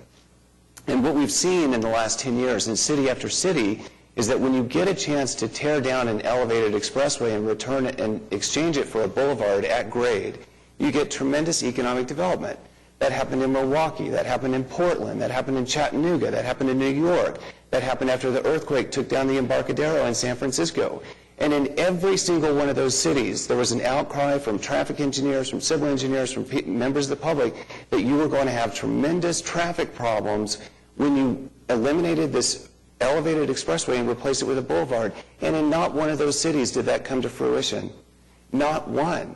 I mean, it's currently as bad as it's going to get right now. Whatever we do is going to alleviate things. But I think that there are... Let's go... Boyd, can you go to the next... I want to just start by asking you, Eric, about cost. And I want to... Looking at this bridge, and this is myself and others trying to look at MacArthur and Associate renderings from the Crosstown work in 2008. And also looking at the map of this... Tell me if any of this looks grossly inaccurate, that the bridge portion would be about 1,650 feet, the elevated portion would be about 1,000 feet, the retaining walls would be about 1,500 feet of retaining walls, taking the north and south side combined. I think generally the drawing that we had earlier is very close to that, yes. I think that represents well. Now, 120 feet wide, did that assume 6 lanes or... I think that's still under discussion. Right now, we're looking at a 4-lane, so the 120-foot probably is in question. I'm looking at the length, but the width is probably, depending on whether you have vertical walls or you lay it back or it's another design, that's probably subject to change. Okay, let's go to the next slide. So if I look at MacArthur and Associates 2008, if you average some of the projects on the I-40, then tell me if any of this looks grossly inaccurate, that for a bridge... Square footage, about $120 a square foot. Would that be an accurate? And I would defer to ODOT as their engineers have looked at this. So, this would be something very much that they've got some recent cost experience in looking at the differences in some of the designs. So I would defer to ODOT on really answering that. One problem is I've never seen an itemized budget of how the $85 or $100 million is going to be spent. I don't know what the Western Class in Reno bridge or elevated embankment is going to cost. And so for me, trying to make a decision between that and at-grade alternatives, I desperately need some sense of cost. And so would it be, I'm coming up with $25 million. Let's say is $20 million a conservative number? And then my guess is the best way to approach is when we look at the different alternatives is to cost them at the same time and then look at them objectively from that standpoint. I think it's hard to pull out of context maybe one particular estimate that might be older, but I think we want to take the opportunity that we discussed earlier. If we could be given the latitude from council to engage a consultant to look at all options, bridge, grade, roundabout, maybe, we were even subjected, maybe underground, I don't know, but whether it's up, down, or around, let's look at all those options and cost them appropriately, and then help make that decision. Well, I would second that. I would second Meg's motion. I desperately want that. But I would also want to know if anybody, ODOT, would take issue with $25 a cubic yard for embankment, $500 a square yard for retaining walls, and $120 per square foot for the bridge. You know, Councilman, I think those are unfair questions. Okay. Because I think that there's not enough facts available to determine how those estimates were prepared. A slide up like this, there's some great numbers up there. They may be exactly out of the report. However, nobody knows the basis for those numbers, and I think it's unfair to Eric to ask him to confirm are those good numbers or not. And I'm not asking about theoretical. I'm asking for a range of numbers. I understand that, but initially you ask if these are good numbers. Okay. And I think that's an unfair question. It's tough without knowing all the parameters out there. It's just talking about, well, you know, what's a foot of pipe worth? Well, it depends whether the foot of pipe is underneath dirt or you got pavement on the top you've got to replace. There's a lot of different, unless you put all the parameters, you're putting us in a kind of a tough position to answer those questions. Then a wide range. Well, I would tell you from a retaining wall standpoint, the walls that we're looking at are segmental walls. They're very different than structural retaining walls, and the cost is compounded, you know, just depending on the wall design. So it's really difficult to answer without having the design. Okay. It would be best if we could do a takeoff approach, but if we knew what the design was, we could get those estimates, yes. Well, I'm kind of confused. I thought one of the things that Meg was asking for was to hire a consultant to look at various alternatives, and I thought that an underlying assumption with that would be that each alternative would have its own cost parameters there, so we would see a functional picture of what that alternative would look like, and we'd see how many dollars it was going to cost to do it. And so to decide whether dirt costs this or that right now seems to be premature to me. That's all I'm asking for is a cost assessment of the bridge, which right now we don't have. Okay, next slide. I want to ask about traffic counts because it was reported in the paper. ODOT was telling Mr. Lackmeyer that they expected traffic counts on this boulevard of about 94,000 cars a day. And so I'm wondering, I mean, that would be roughly what the traffic count on the old I-40 was in 2009. Where does that number come from? Do you think that's an accurate number? What kind of traffic are we expecting to deal with on this boulevard? I think a lot of that's subject to future predictions. There's obviously different traffic models. I think, as I read as well, Mr. Gary Evans said that was based on an ODOT model that they used to calculate traffic projections. You know, I think that we've had our own independent studies with traffic engineering consultants, and I think, you know, the numbers are generally in agreement. I think as we expect downtown to grow, I think the traffic's going to increase. So I think some of the numbers that we're seeing, I think some of them are speculative, but again, I think that we're looking at future growth. I do think that we're going to see traffic increase in downtown as we develop. But we do have one study, right, which is the URS study. We have multiple studies. URS is one of those, yes. And in URS, their estimate was that the boulevard is estimated to carry between 19,000 and 26,000 vehicles per day in 2030. So I'm wondering how we get, to me, that's the only study. We had the study in 2009 on Project 180. But 2007 comes up with a number of 19,000 to 26,000 vehicles per day in 2030. And I'm wondering how we get from that, which is, to my knowledge, the only study we've done, to 94,000 vehicles a day.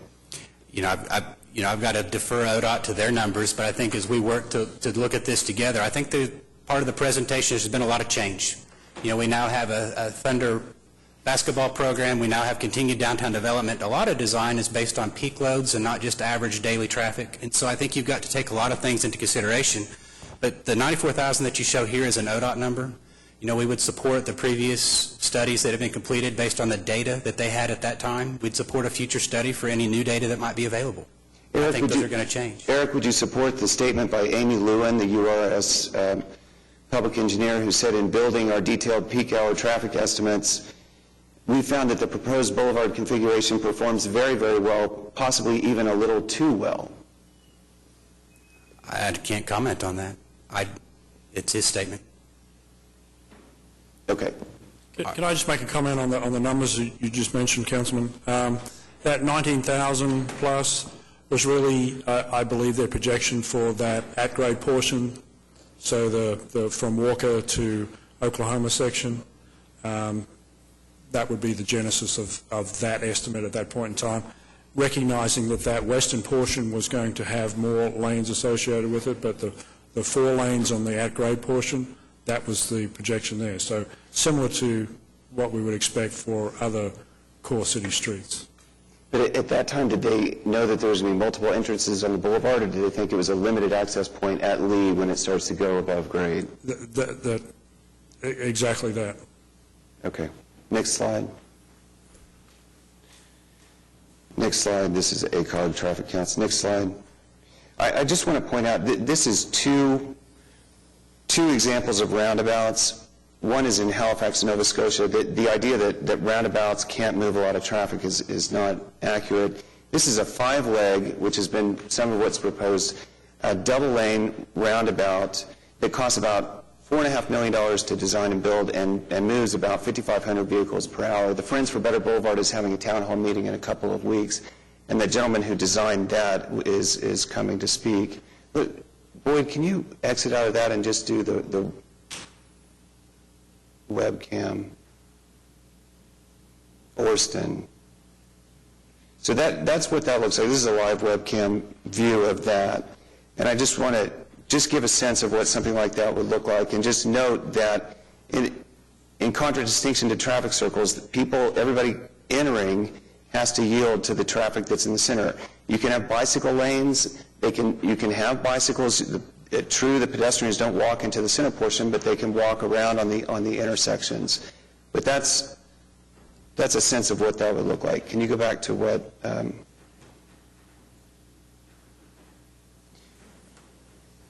Yeah. Then in East Pershing, they took federal funds and they put a roundabout on an existing boulevard. Also moved about 4,500 vehicles an hour and cost $3.5 million.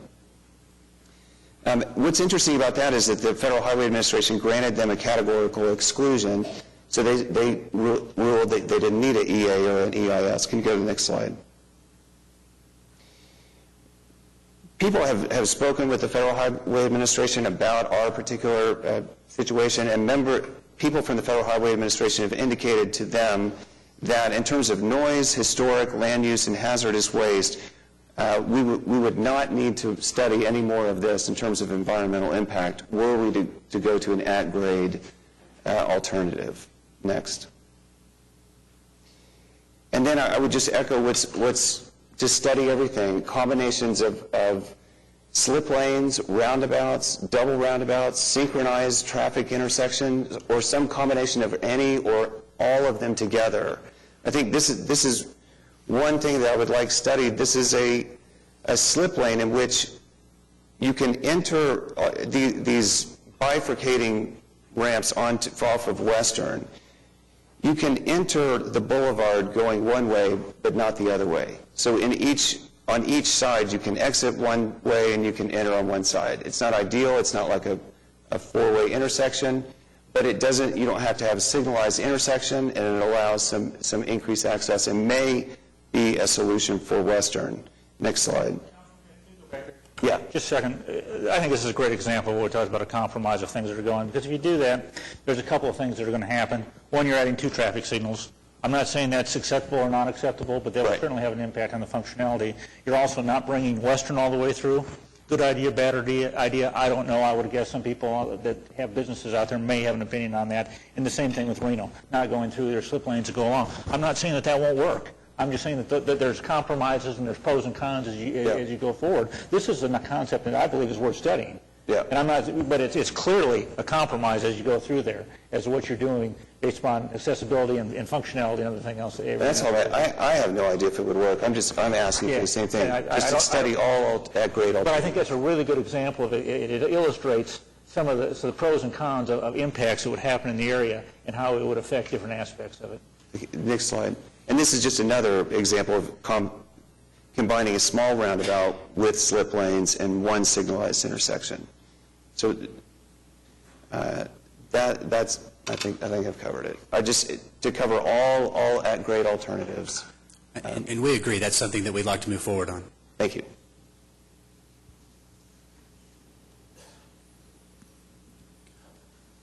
I'd be happy to answer any other questions that you might have. The only other thing I might ask is that we address the Transit Subcommittee's recommendations at the same time, since we're dealing with this at this time, and ODOT's here to hear. It'll be done shortly. We have a number of people that have signed up to speak on this report, and then we'll be moving on to that. We have a number of people that have signed up to speak. We'll allow 3 minutes apiece, and I'll call them up in the order they've been handed to me. Burt McAnally.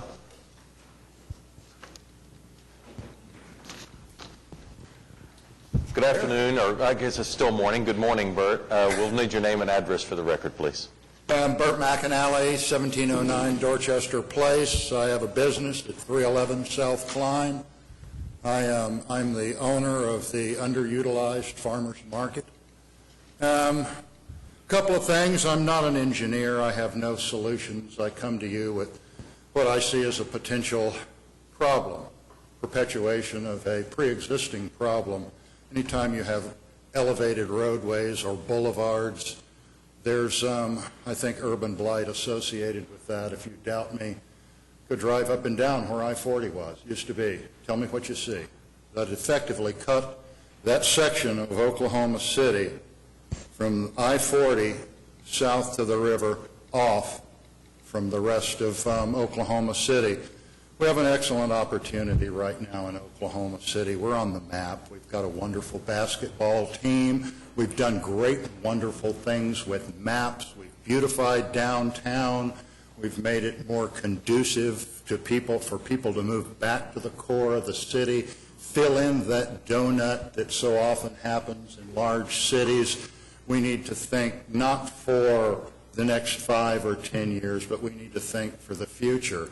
We talked about historically and some of the historic things about the roadway being elevated and this and that. I'd like to remind the council, if you have access to the 2004 Riverfront Redevelopment Authority's plan for that space between Meridian and Eastern that was created basically by forming the Oklahoma River as opposed to the North Canadian River, that would make that eligible for development, develop that whole area of the river, not just the core to shore from downtown and then south to the old cotton plant and all of that. I think that if building an elevated roadway would impede that and would impede the progress of that development. The original Riverfront Redevelopment Authority calls for pedestrian-friendly boutique-type shops, whatnot. Called for a farmers market district, with my building being the salient architectural feature. I've spent about $1.5 million on that building. That's in addition to buying the building. I've just recently put a new roof on that building. We are self-funded. The city has helped me in the sense that they've basically left me alone. I've been to the city. I've asked you for help. I asked you for lighting. I asked you for infrastructure. Go down and look at my lighting and my infrastructure. So, I was a little bit reluctant to come forward because I haven't received a lot of support from the city. Of course, I really haven't asked for that much support.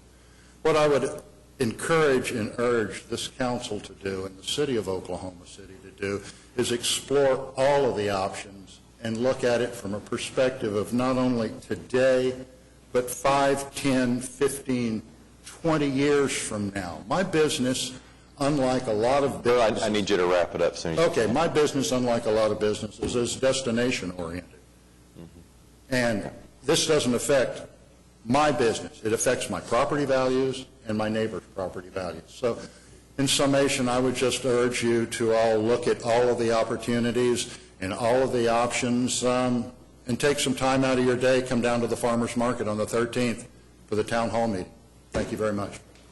Thanks, Burt. Nick Roberts.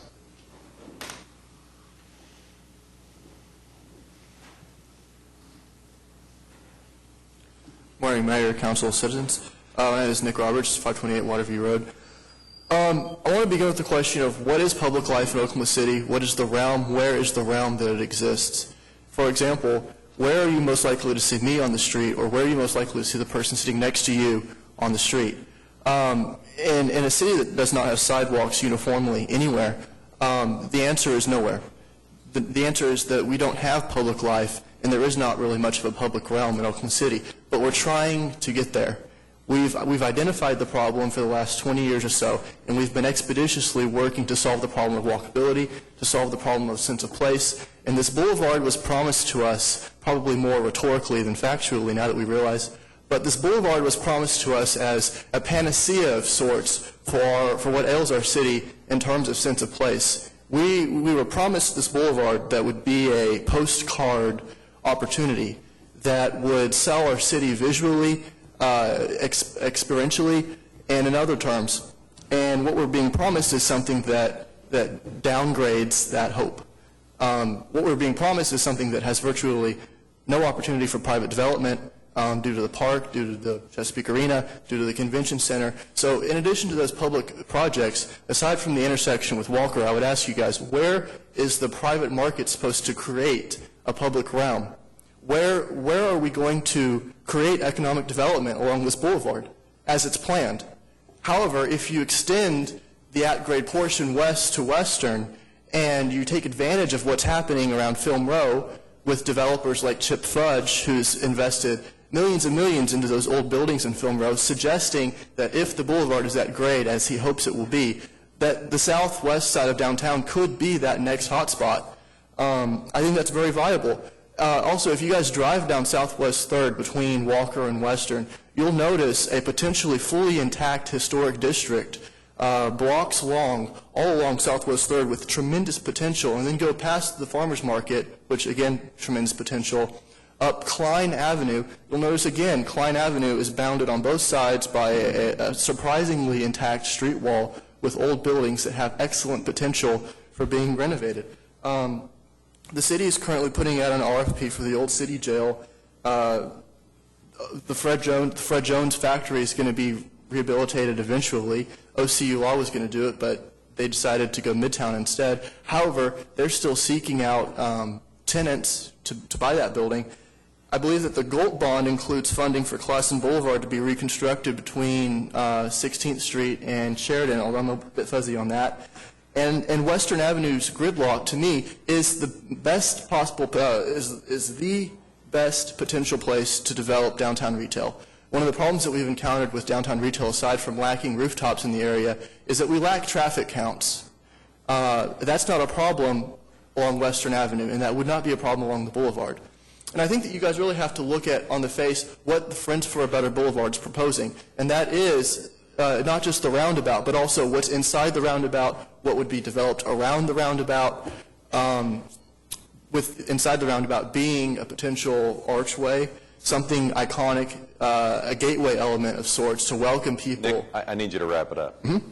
And lastly, I'm concerned about whether planning has been invited into the fold of the discussion on this project. It was very enlightening to see some comments from planning today, but I was concerned by the suggestion earlier to hire another traffic engineer. I do not feel that there's been a shortage of traffic engineers. Not that there's anything wrong with traffic engineers, but I just don't feel that there's been a shortage of traffic engineers designing this project. And I would really encourage you guys to hire a planner, an environmental design specialist, an architect, or somebody, just anybody other than a public planner, a public engineer, so that we have a confluence of different ideas designing this traffic circle or roundabout, or Nick, slip lanes, or traditional intersections, or whatever we might go with. Mike Smith.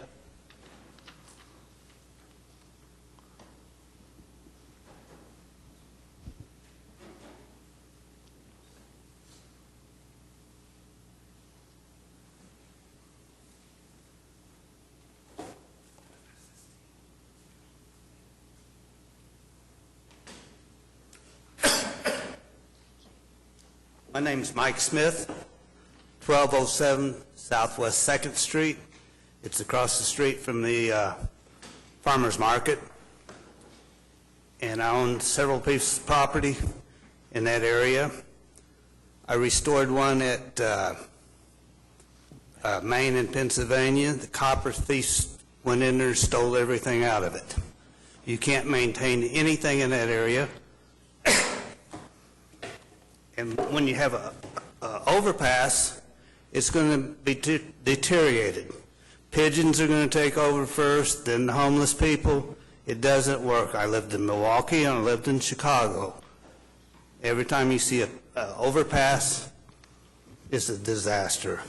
You don't have any access from Pennsylvania to Western for our neighborhood. You just eliminated us. And then the shrubberies along the I-40 now, that's hobo camps. That's where the homeless people live. They're shopping carts to take our copper to the market. You know, I'm done. All right. Thanks, Mike.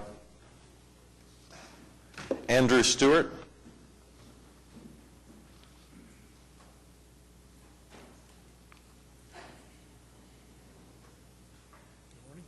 Good morning. Andrew Stewart, 1715 North Gatewood, Oklahoma City, just a Plaza District. Come to you this morning. I'm part of the Friends for a Better Boulevard and the author of Market Circle concept and many of the other concepts that have been floating around. Just so you can blame all those things on me. They're just ideas. Just want to talk discussion, and I'm glad to see that's happening. Rather than stand up here and preach the gospel of roundabouts, I would like to kind of give you a personal anecdote with my experience with downtown, some of my earliest experiences. I grew up in the metropolitan area, Edmond to be precise. One of my first memories of coming downtown was coming to a newly opened Myriad Gardens with my grandparents. At the time, as I drove into downtown, my grandparents told me, keep the car doors locked, don't talk to anybody, watch out, there's people out here that will harm you, it's a dangerous place. 20 years later, I've actually moved over by the Plaza District. I'm starting a family over there. I have 2 little girls. Those same mean streets that I was afraid of as a child, I ride a bicycle on with my 2 little girls in tow. And of all places, we go to the Myriad Gardens. That's where we like to enjoy our time together. The city's come a long ways. Many of those accomplishments are due to bold, visionary leaders, people who didn't see circumstances and react to them, but saw possibilities and rose to those occasions. I believe in this city. I believe in our future. I believe we can accomplish great things. And I would encourage you, the council, to continue that legacy, make the right decision for our city in regards to this boulevard, and make the right decision for the future citizens of the city, my little girls, who will be living here as best as I can tell for a long future. And again, I would encourage you to consider this, and I thank you for your time. Thanks, Andrew. David Dickerson.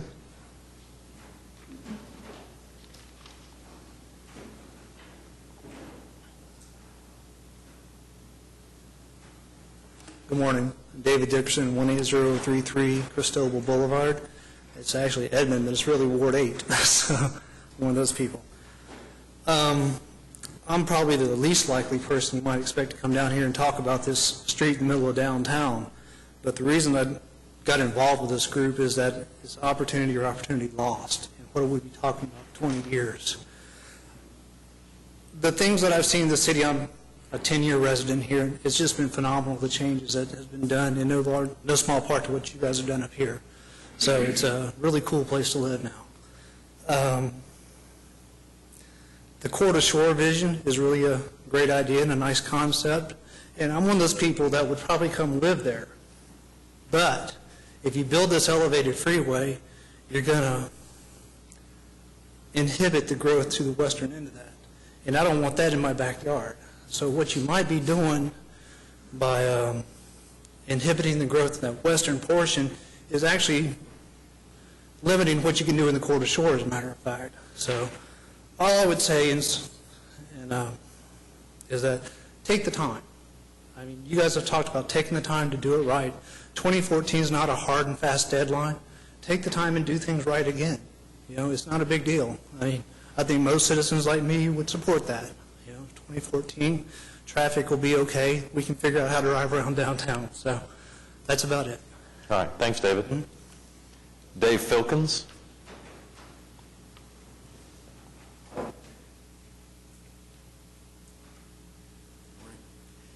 Dave Filkins, 9404 Buttonwood Avenue, Southside.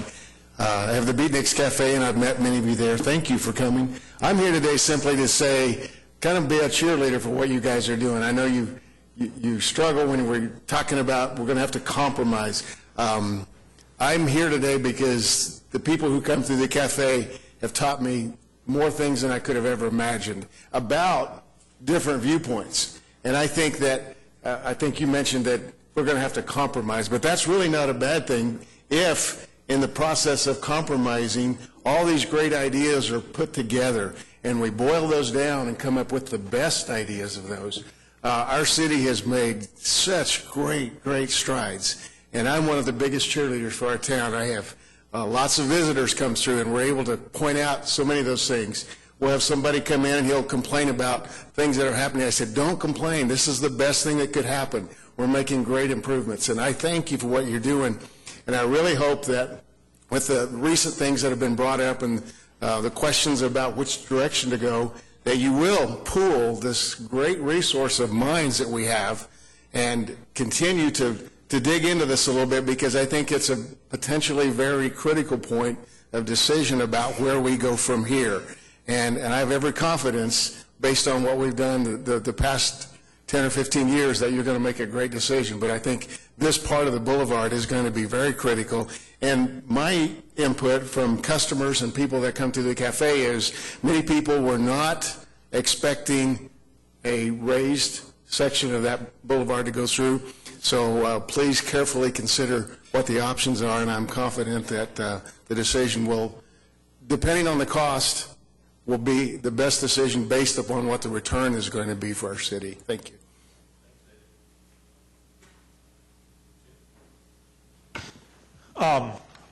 To summarize this, I think staff has direction to come back and hire some fairly quickly some outside professionals to assist us in evaluating other options and bring those options back to council. I've got a couple of questions in the summary, if you don't mind, Mayor. Okay. Eric, you might as well get up. You're going to have to do a nod or a yes or no probably for some of this.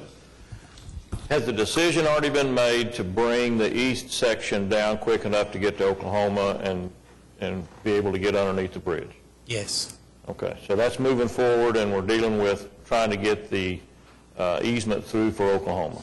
The city will take that challenge, but yes, that's something that we're getting ready to investigate. So contacts have just been made, but that's just starting. So ODOT knows what grade they need to come down at to give us an Oklahoma intersection instead of a compress intersection. Yes. Is that correct? They do. Okay. And we know what depth we need underneath the railroad tracks. So that section of the project can keep moving forward. Is that correct? It can. Okay. Moving to the west end, if we're going to keep the Sheridan on-ramp and the Reno Western off-ramp intact, I assume, no matter what, then what you're calling the west section of this could continue to move forward. I think there's one caveat, and that would be Councilman Shadid's comment about Klein Avenue. If there is an interest to be below, or I should say on the ground, before Western, that's something that's got to be considered now, because currently that's not in the plan. We have to get back over Western if the ultimate solution or the option that's selected to get over Western, I mean, that's a critical decision that has to be made. So that's currently in that west plan. So if we're going to go over Western or go at grade at Western, I mean, that's got to be decided. But, and I've traveled that intersection a jillion times, I believe the Sheridan on-ramp is already at grade. It is. The Reno off-ramp is already at grade. Yes. Okay. So if you just dealt with from the on-ramp, off-ramp west, they could continue on with that project. Because even if you're going to bring it down, you'd start doing that about where those ramps are. Would that be right? I think that's possible, and we could visit with ODOT on the specifics. But yes, I think that's possible. I'm just trying to get to a solution where we don't take 20 years to do what we're talking about doing here. So there's some things that ODOT could continue to work on and continue to do, even with the discussions that we're having here today. I believe so, and I think the support of the council to continue looking on the west connection to alleviate concerns on Western, and to look at the east to alleviate concerns on the Gaylord connection would be helpful for ODOT to proceed. Did I hear you, before I started talking, Mr. Couch, did I hear you say that you've you've assumed this council wants you to hire a study done to give us multiple options for the west end? That's what I thought I heard, yes, sir. Okay. And we're thinking how long that's going to take? I don't have an answer for you at this time, Councilman Mars, but I do know that we don't want to go so fast that we aren't prudent and deliberate in our process, but we also want to go fast enough that we don't impact the ultimate schedule of what we're trying to accomplish. There are, as we speak today, there are people that are seeing through multiple lights down at Western because of this boulevard not being in. So we do need to be aware of that and move forward, but again, at the other time, not being hasty as we go through and not being able to take all things into consideration. But to clarify, I'm sorry. Oh, go ahead. Well, just to clarify with Gary, so basically, once you decide where it goes at grade, whether it's Douglas or Western, then I think you can work from the outside in. You can do your Western and Eastern connections, and that buys you some time to work on the middle portion. That's what we're looking at, and that's what Councilman Mars, I think, is getting to. I think what Eric is saying is this is all kind of new, and we're a little unclear of how that impacts Western by keeping our options open to make that either above grade or at grade. And so I think Eric's very hesitant, again, to make a commitment on that without, this is kind of new that we're going in this direction, and to see, we need to study that a little bit before we go too fast. It may be fine. It may be just as Councilman Mars has lined out, that we go ahead and go to point X and stop there, and then go up or down at that point. I think we're just a little hesitant at this point in time to say, absolutely, that's going to work. From what I saw, what I thought I saw was that what they're calling the west section project probably came all the way up just short of Western. And what I was talking about is if you just back that up to where the on-ramp, Sheridan on-ramp is, you're at grade anyway. And you can probably go from there west and continue on with your rehab and everything else. And I'm seeing some nods from Mr. Strutt and Mr. Evans in the audience, so they're tracking with you on that, Councilman. Okay. Then the last thing, where are we at on what we're calling the center section? Is there still some discussion about a decision needs to be made for any of that as it pertains to the streetcar, which could modify it again? I'm just trying to get an understanding of how much we're delaying ODOT in what they're trying to accomplish in what we ask them to do to begin with. And Councilman, on that one, I think we'd like to, because of the advent of all the new folks that we've got involved, whether it's Hargraves and Jacobs and all those folks, I don't think it's going to impact ODOT's schedule if they're able to work on the ends for us to spend a little more time and get those professionals together and help us come up with a concept for that key part of the at-grade boulevard. And so the answer is that's the next phase, and we've still got some decisions that have yet to be made on that. Well, and I'll just finish with an editorial comment. I just believe, with all of the notoriety that this has gotten over the last few weeks, and actually months, I heard it for quite a while in different little circles, but now it's starting to get more and more public.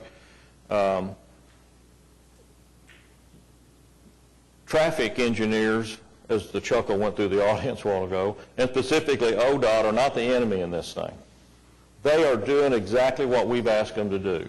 And in fact, they have bent over backwards whenever time we threw something else out there, whatever harebrained idea was, what are you going to do about this? We need to lower this. How are you going to change this? They've worked with the city every time that we've asked them to work with us on something. So I'm a little concerned that the viewing audience, when they're reading the little snippets they get, that they think ODOT's not talking to the city, ODOT's trying to strong-arm the city, ODOT's trying to be the bad guy in this, and that is absolutely not true. And I think that it's important for everybody to understand that this thing has progressed up to the point that all this discussion happened exactly the way that ODOT and the city were communicating that it was going to happen. Is it a bad thing that we've decided that we want to maybe relook at everything? No, it's not. All this discussion about we need to relook at it, it happened a long time ago, we need to compromise, all that stuff, we understand all of that. But nothing happened in a vacuum. Nothing got shoved down the city's throat, and nothing is going to happen that the city doesn't have say-so in. So, again, that's just my editorial soapbox. I really don't like the fact that there's been some people painted as not being cooperative in all of this stuff. Mayor. I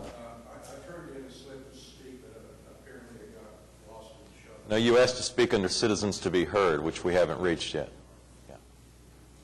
Mayor, Yeah. I would just like to echo Councilman Marr's comments, but mine goes more towards, first of all, I want to thank and recognize the City of Oklahoma City's staff, from the Planning Department to Public Works to anybody that has had any inch of involvement as it relates to this program and as it relates to this project.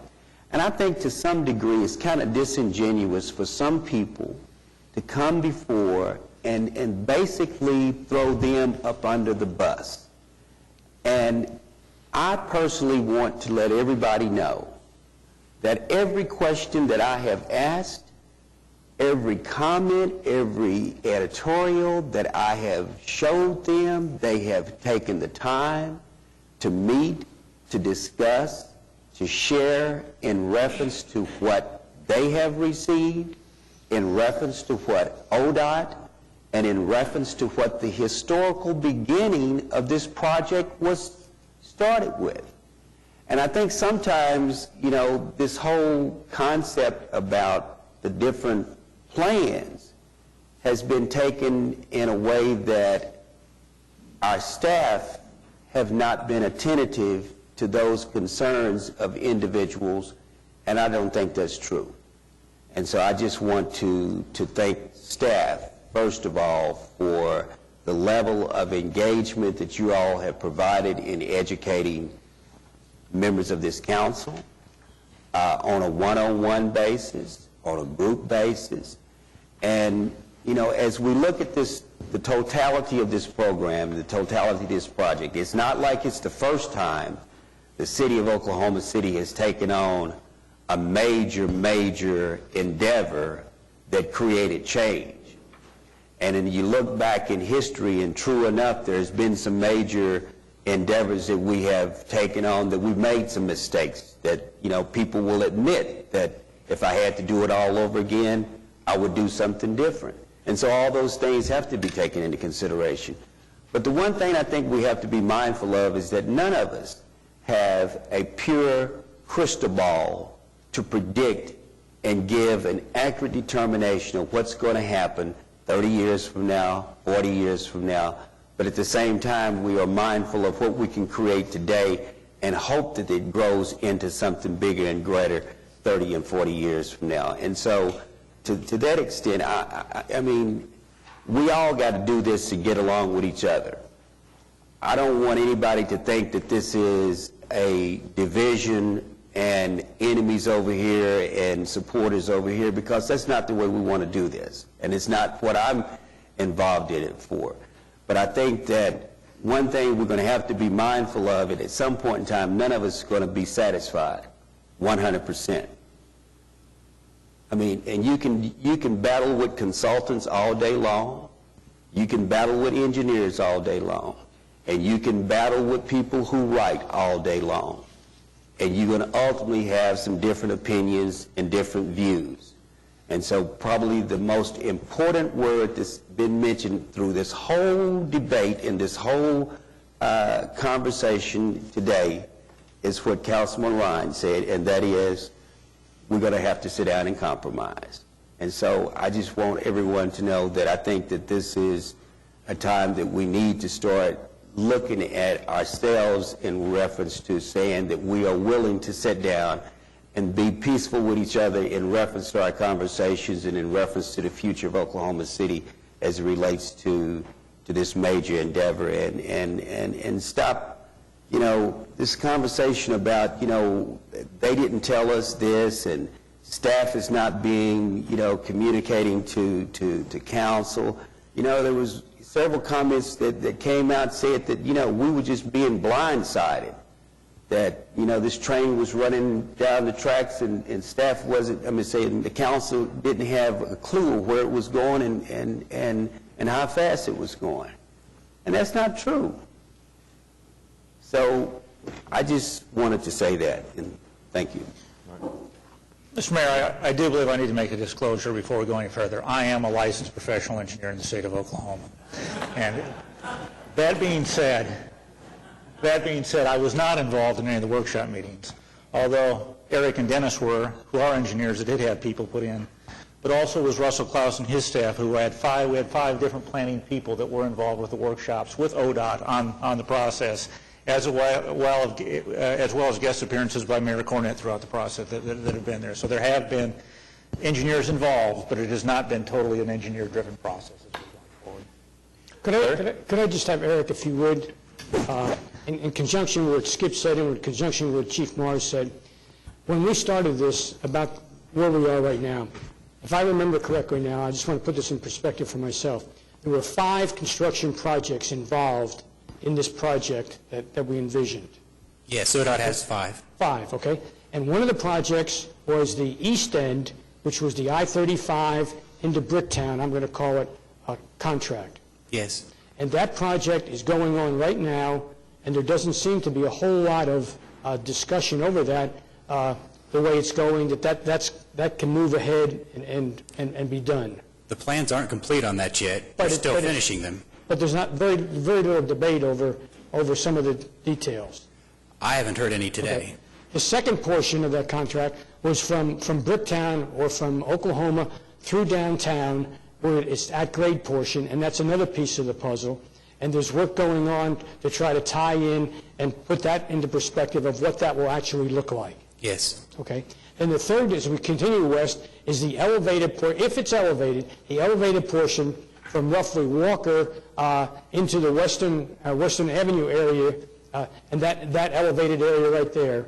And that depends on whether or not the boulevard stays elevated through the Western Avenue interchange or roundabout.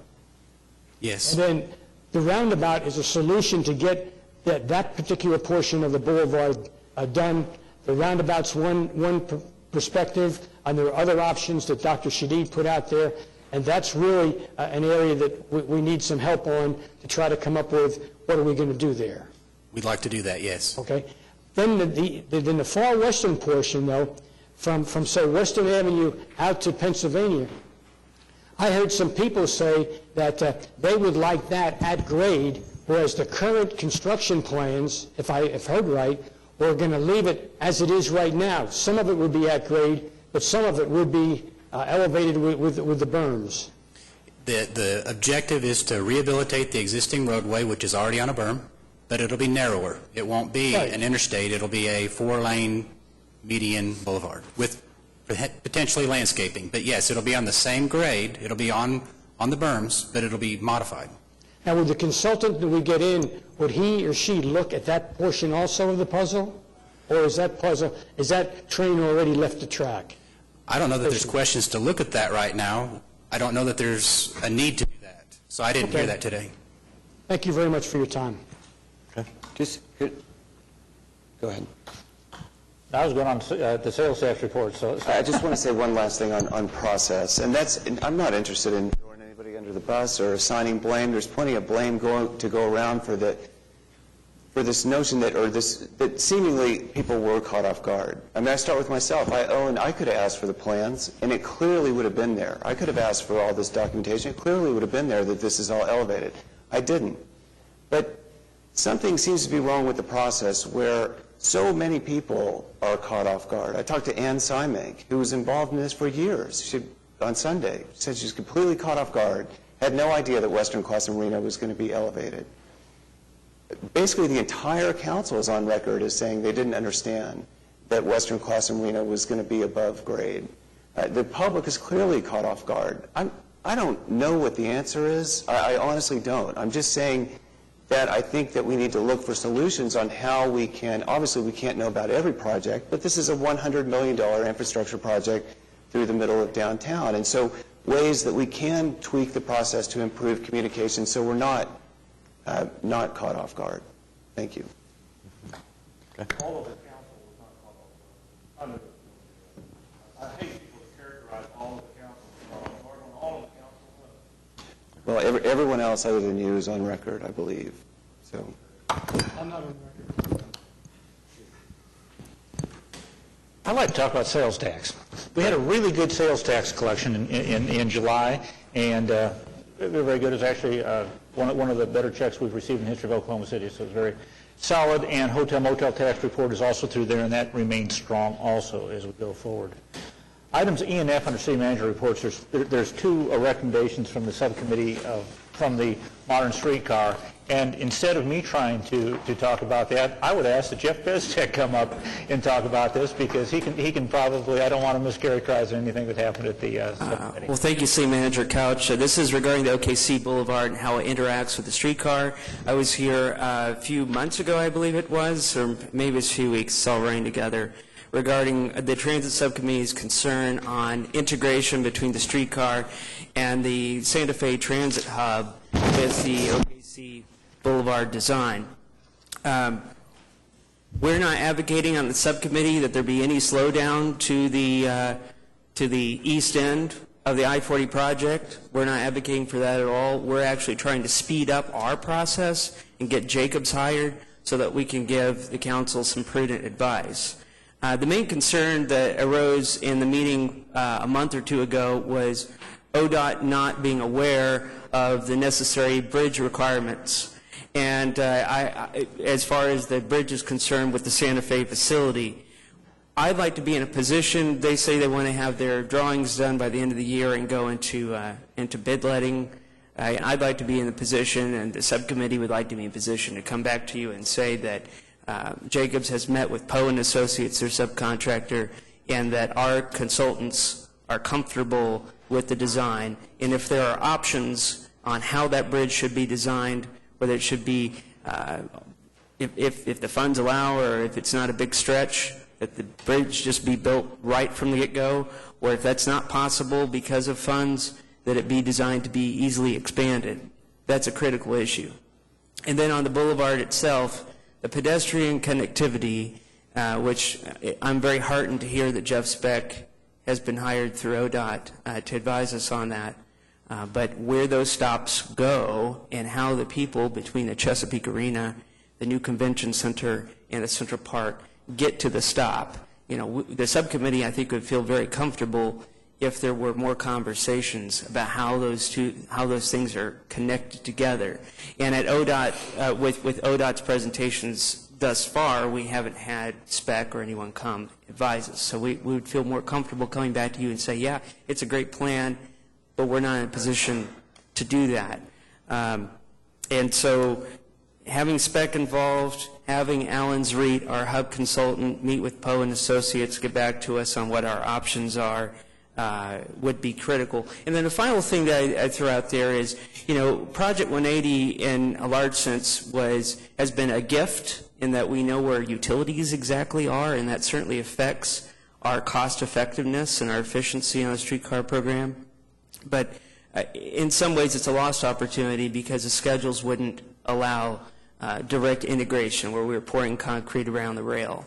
Because we're not eligible for federal funding to the degree we'd like to be, and the odds of receiving federal funding in this first phase are not optimistic, one thing the subcommittee is going to be pressing the consultants on are what are our options in terms of getting rail. If you go through the federal process to be really qualified, you have to buy American Rail. The problem is we're one of the few cities in this country that is putting a streetcar system in. So there's very few steel foundries that make the rail. So that's one of the challenges that we're going to be looking at is how fast can we get rail, and is there any remote possibility that we can integrate actual infrastructure into the boulevard? And we'd love to advise you on that, and those answers have not come forth yet. The subcommittee is not advocating for any other part of the boulevard to be delayed, stopped, changed. We're only concerned about the area between Robinson and Oklahoma. All right. Thank you very much. Thanks, Jeff. Is that it for city manager reports? All right, citizens to be heard. Bob Kemper. Good afternoon, Bob. Thanks for your patience. Thank you, and I apologize for the interruption earlier. I believed that I was going to speak with the other group. Bob Kemper, 2604 Dittmer Road, Oklahoma City. And if anybody is to be blamed for the recent controversy over the boulevard, it is I. I founded the Friends for a Better Boulevard. But first of all, I want to make it absolutely perfectly clear there was never any intent to pick a fight with Oklahoma City Staff Engineering Department or the Oklahoma Department of Transportation. Mr. Mars had just alluded to, many of us were caught by surprise to come to find out that the boulevard, part of it, was going to be elevated. If you're involved enough with city government, city planning, there's people who knew this. But as Councilor Shadid suggested, there's a problem with the process, or so many people wouldn't have been caught off guard. You can partially maybe blame the newspapers for printing nothing but aerial views of the boulevard, which makes it look like it's on the ground, whatever. But our intent was solely to open the conversation. I think we have opened the conversation, to say the least, and see what alternatives are. I have advocated for a roundabout or maybe a series of smaller ones. That's just one option. We want alternatives and something presented. And so I'll make this real short because everyone spoke more eloquently than I can. And what the city's presentation about making a beautiful elevated boulevard into downtown, I believe that's entirely possible. It could be tree lined. We can have light wells. It could be a beautiful thing. But I'm not sure that's what the citizens that I've talked to and the business owners I've talked to expect or really want. So I just want to make a recommendation that the City Council, through proper channels, request that ODOT provide alternatives from their perspective. I also want to suggest that Oklahoma City hire a consulting firm who has experience in designing roundabouts, experience with the new boulevard systems that are springing up all over the country. As Councilor Sadid mentioned, these elevated highways are coming down all over the country.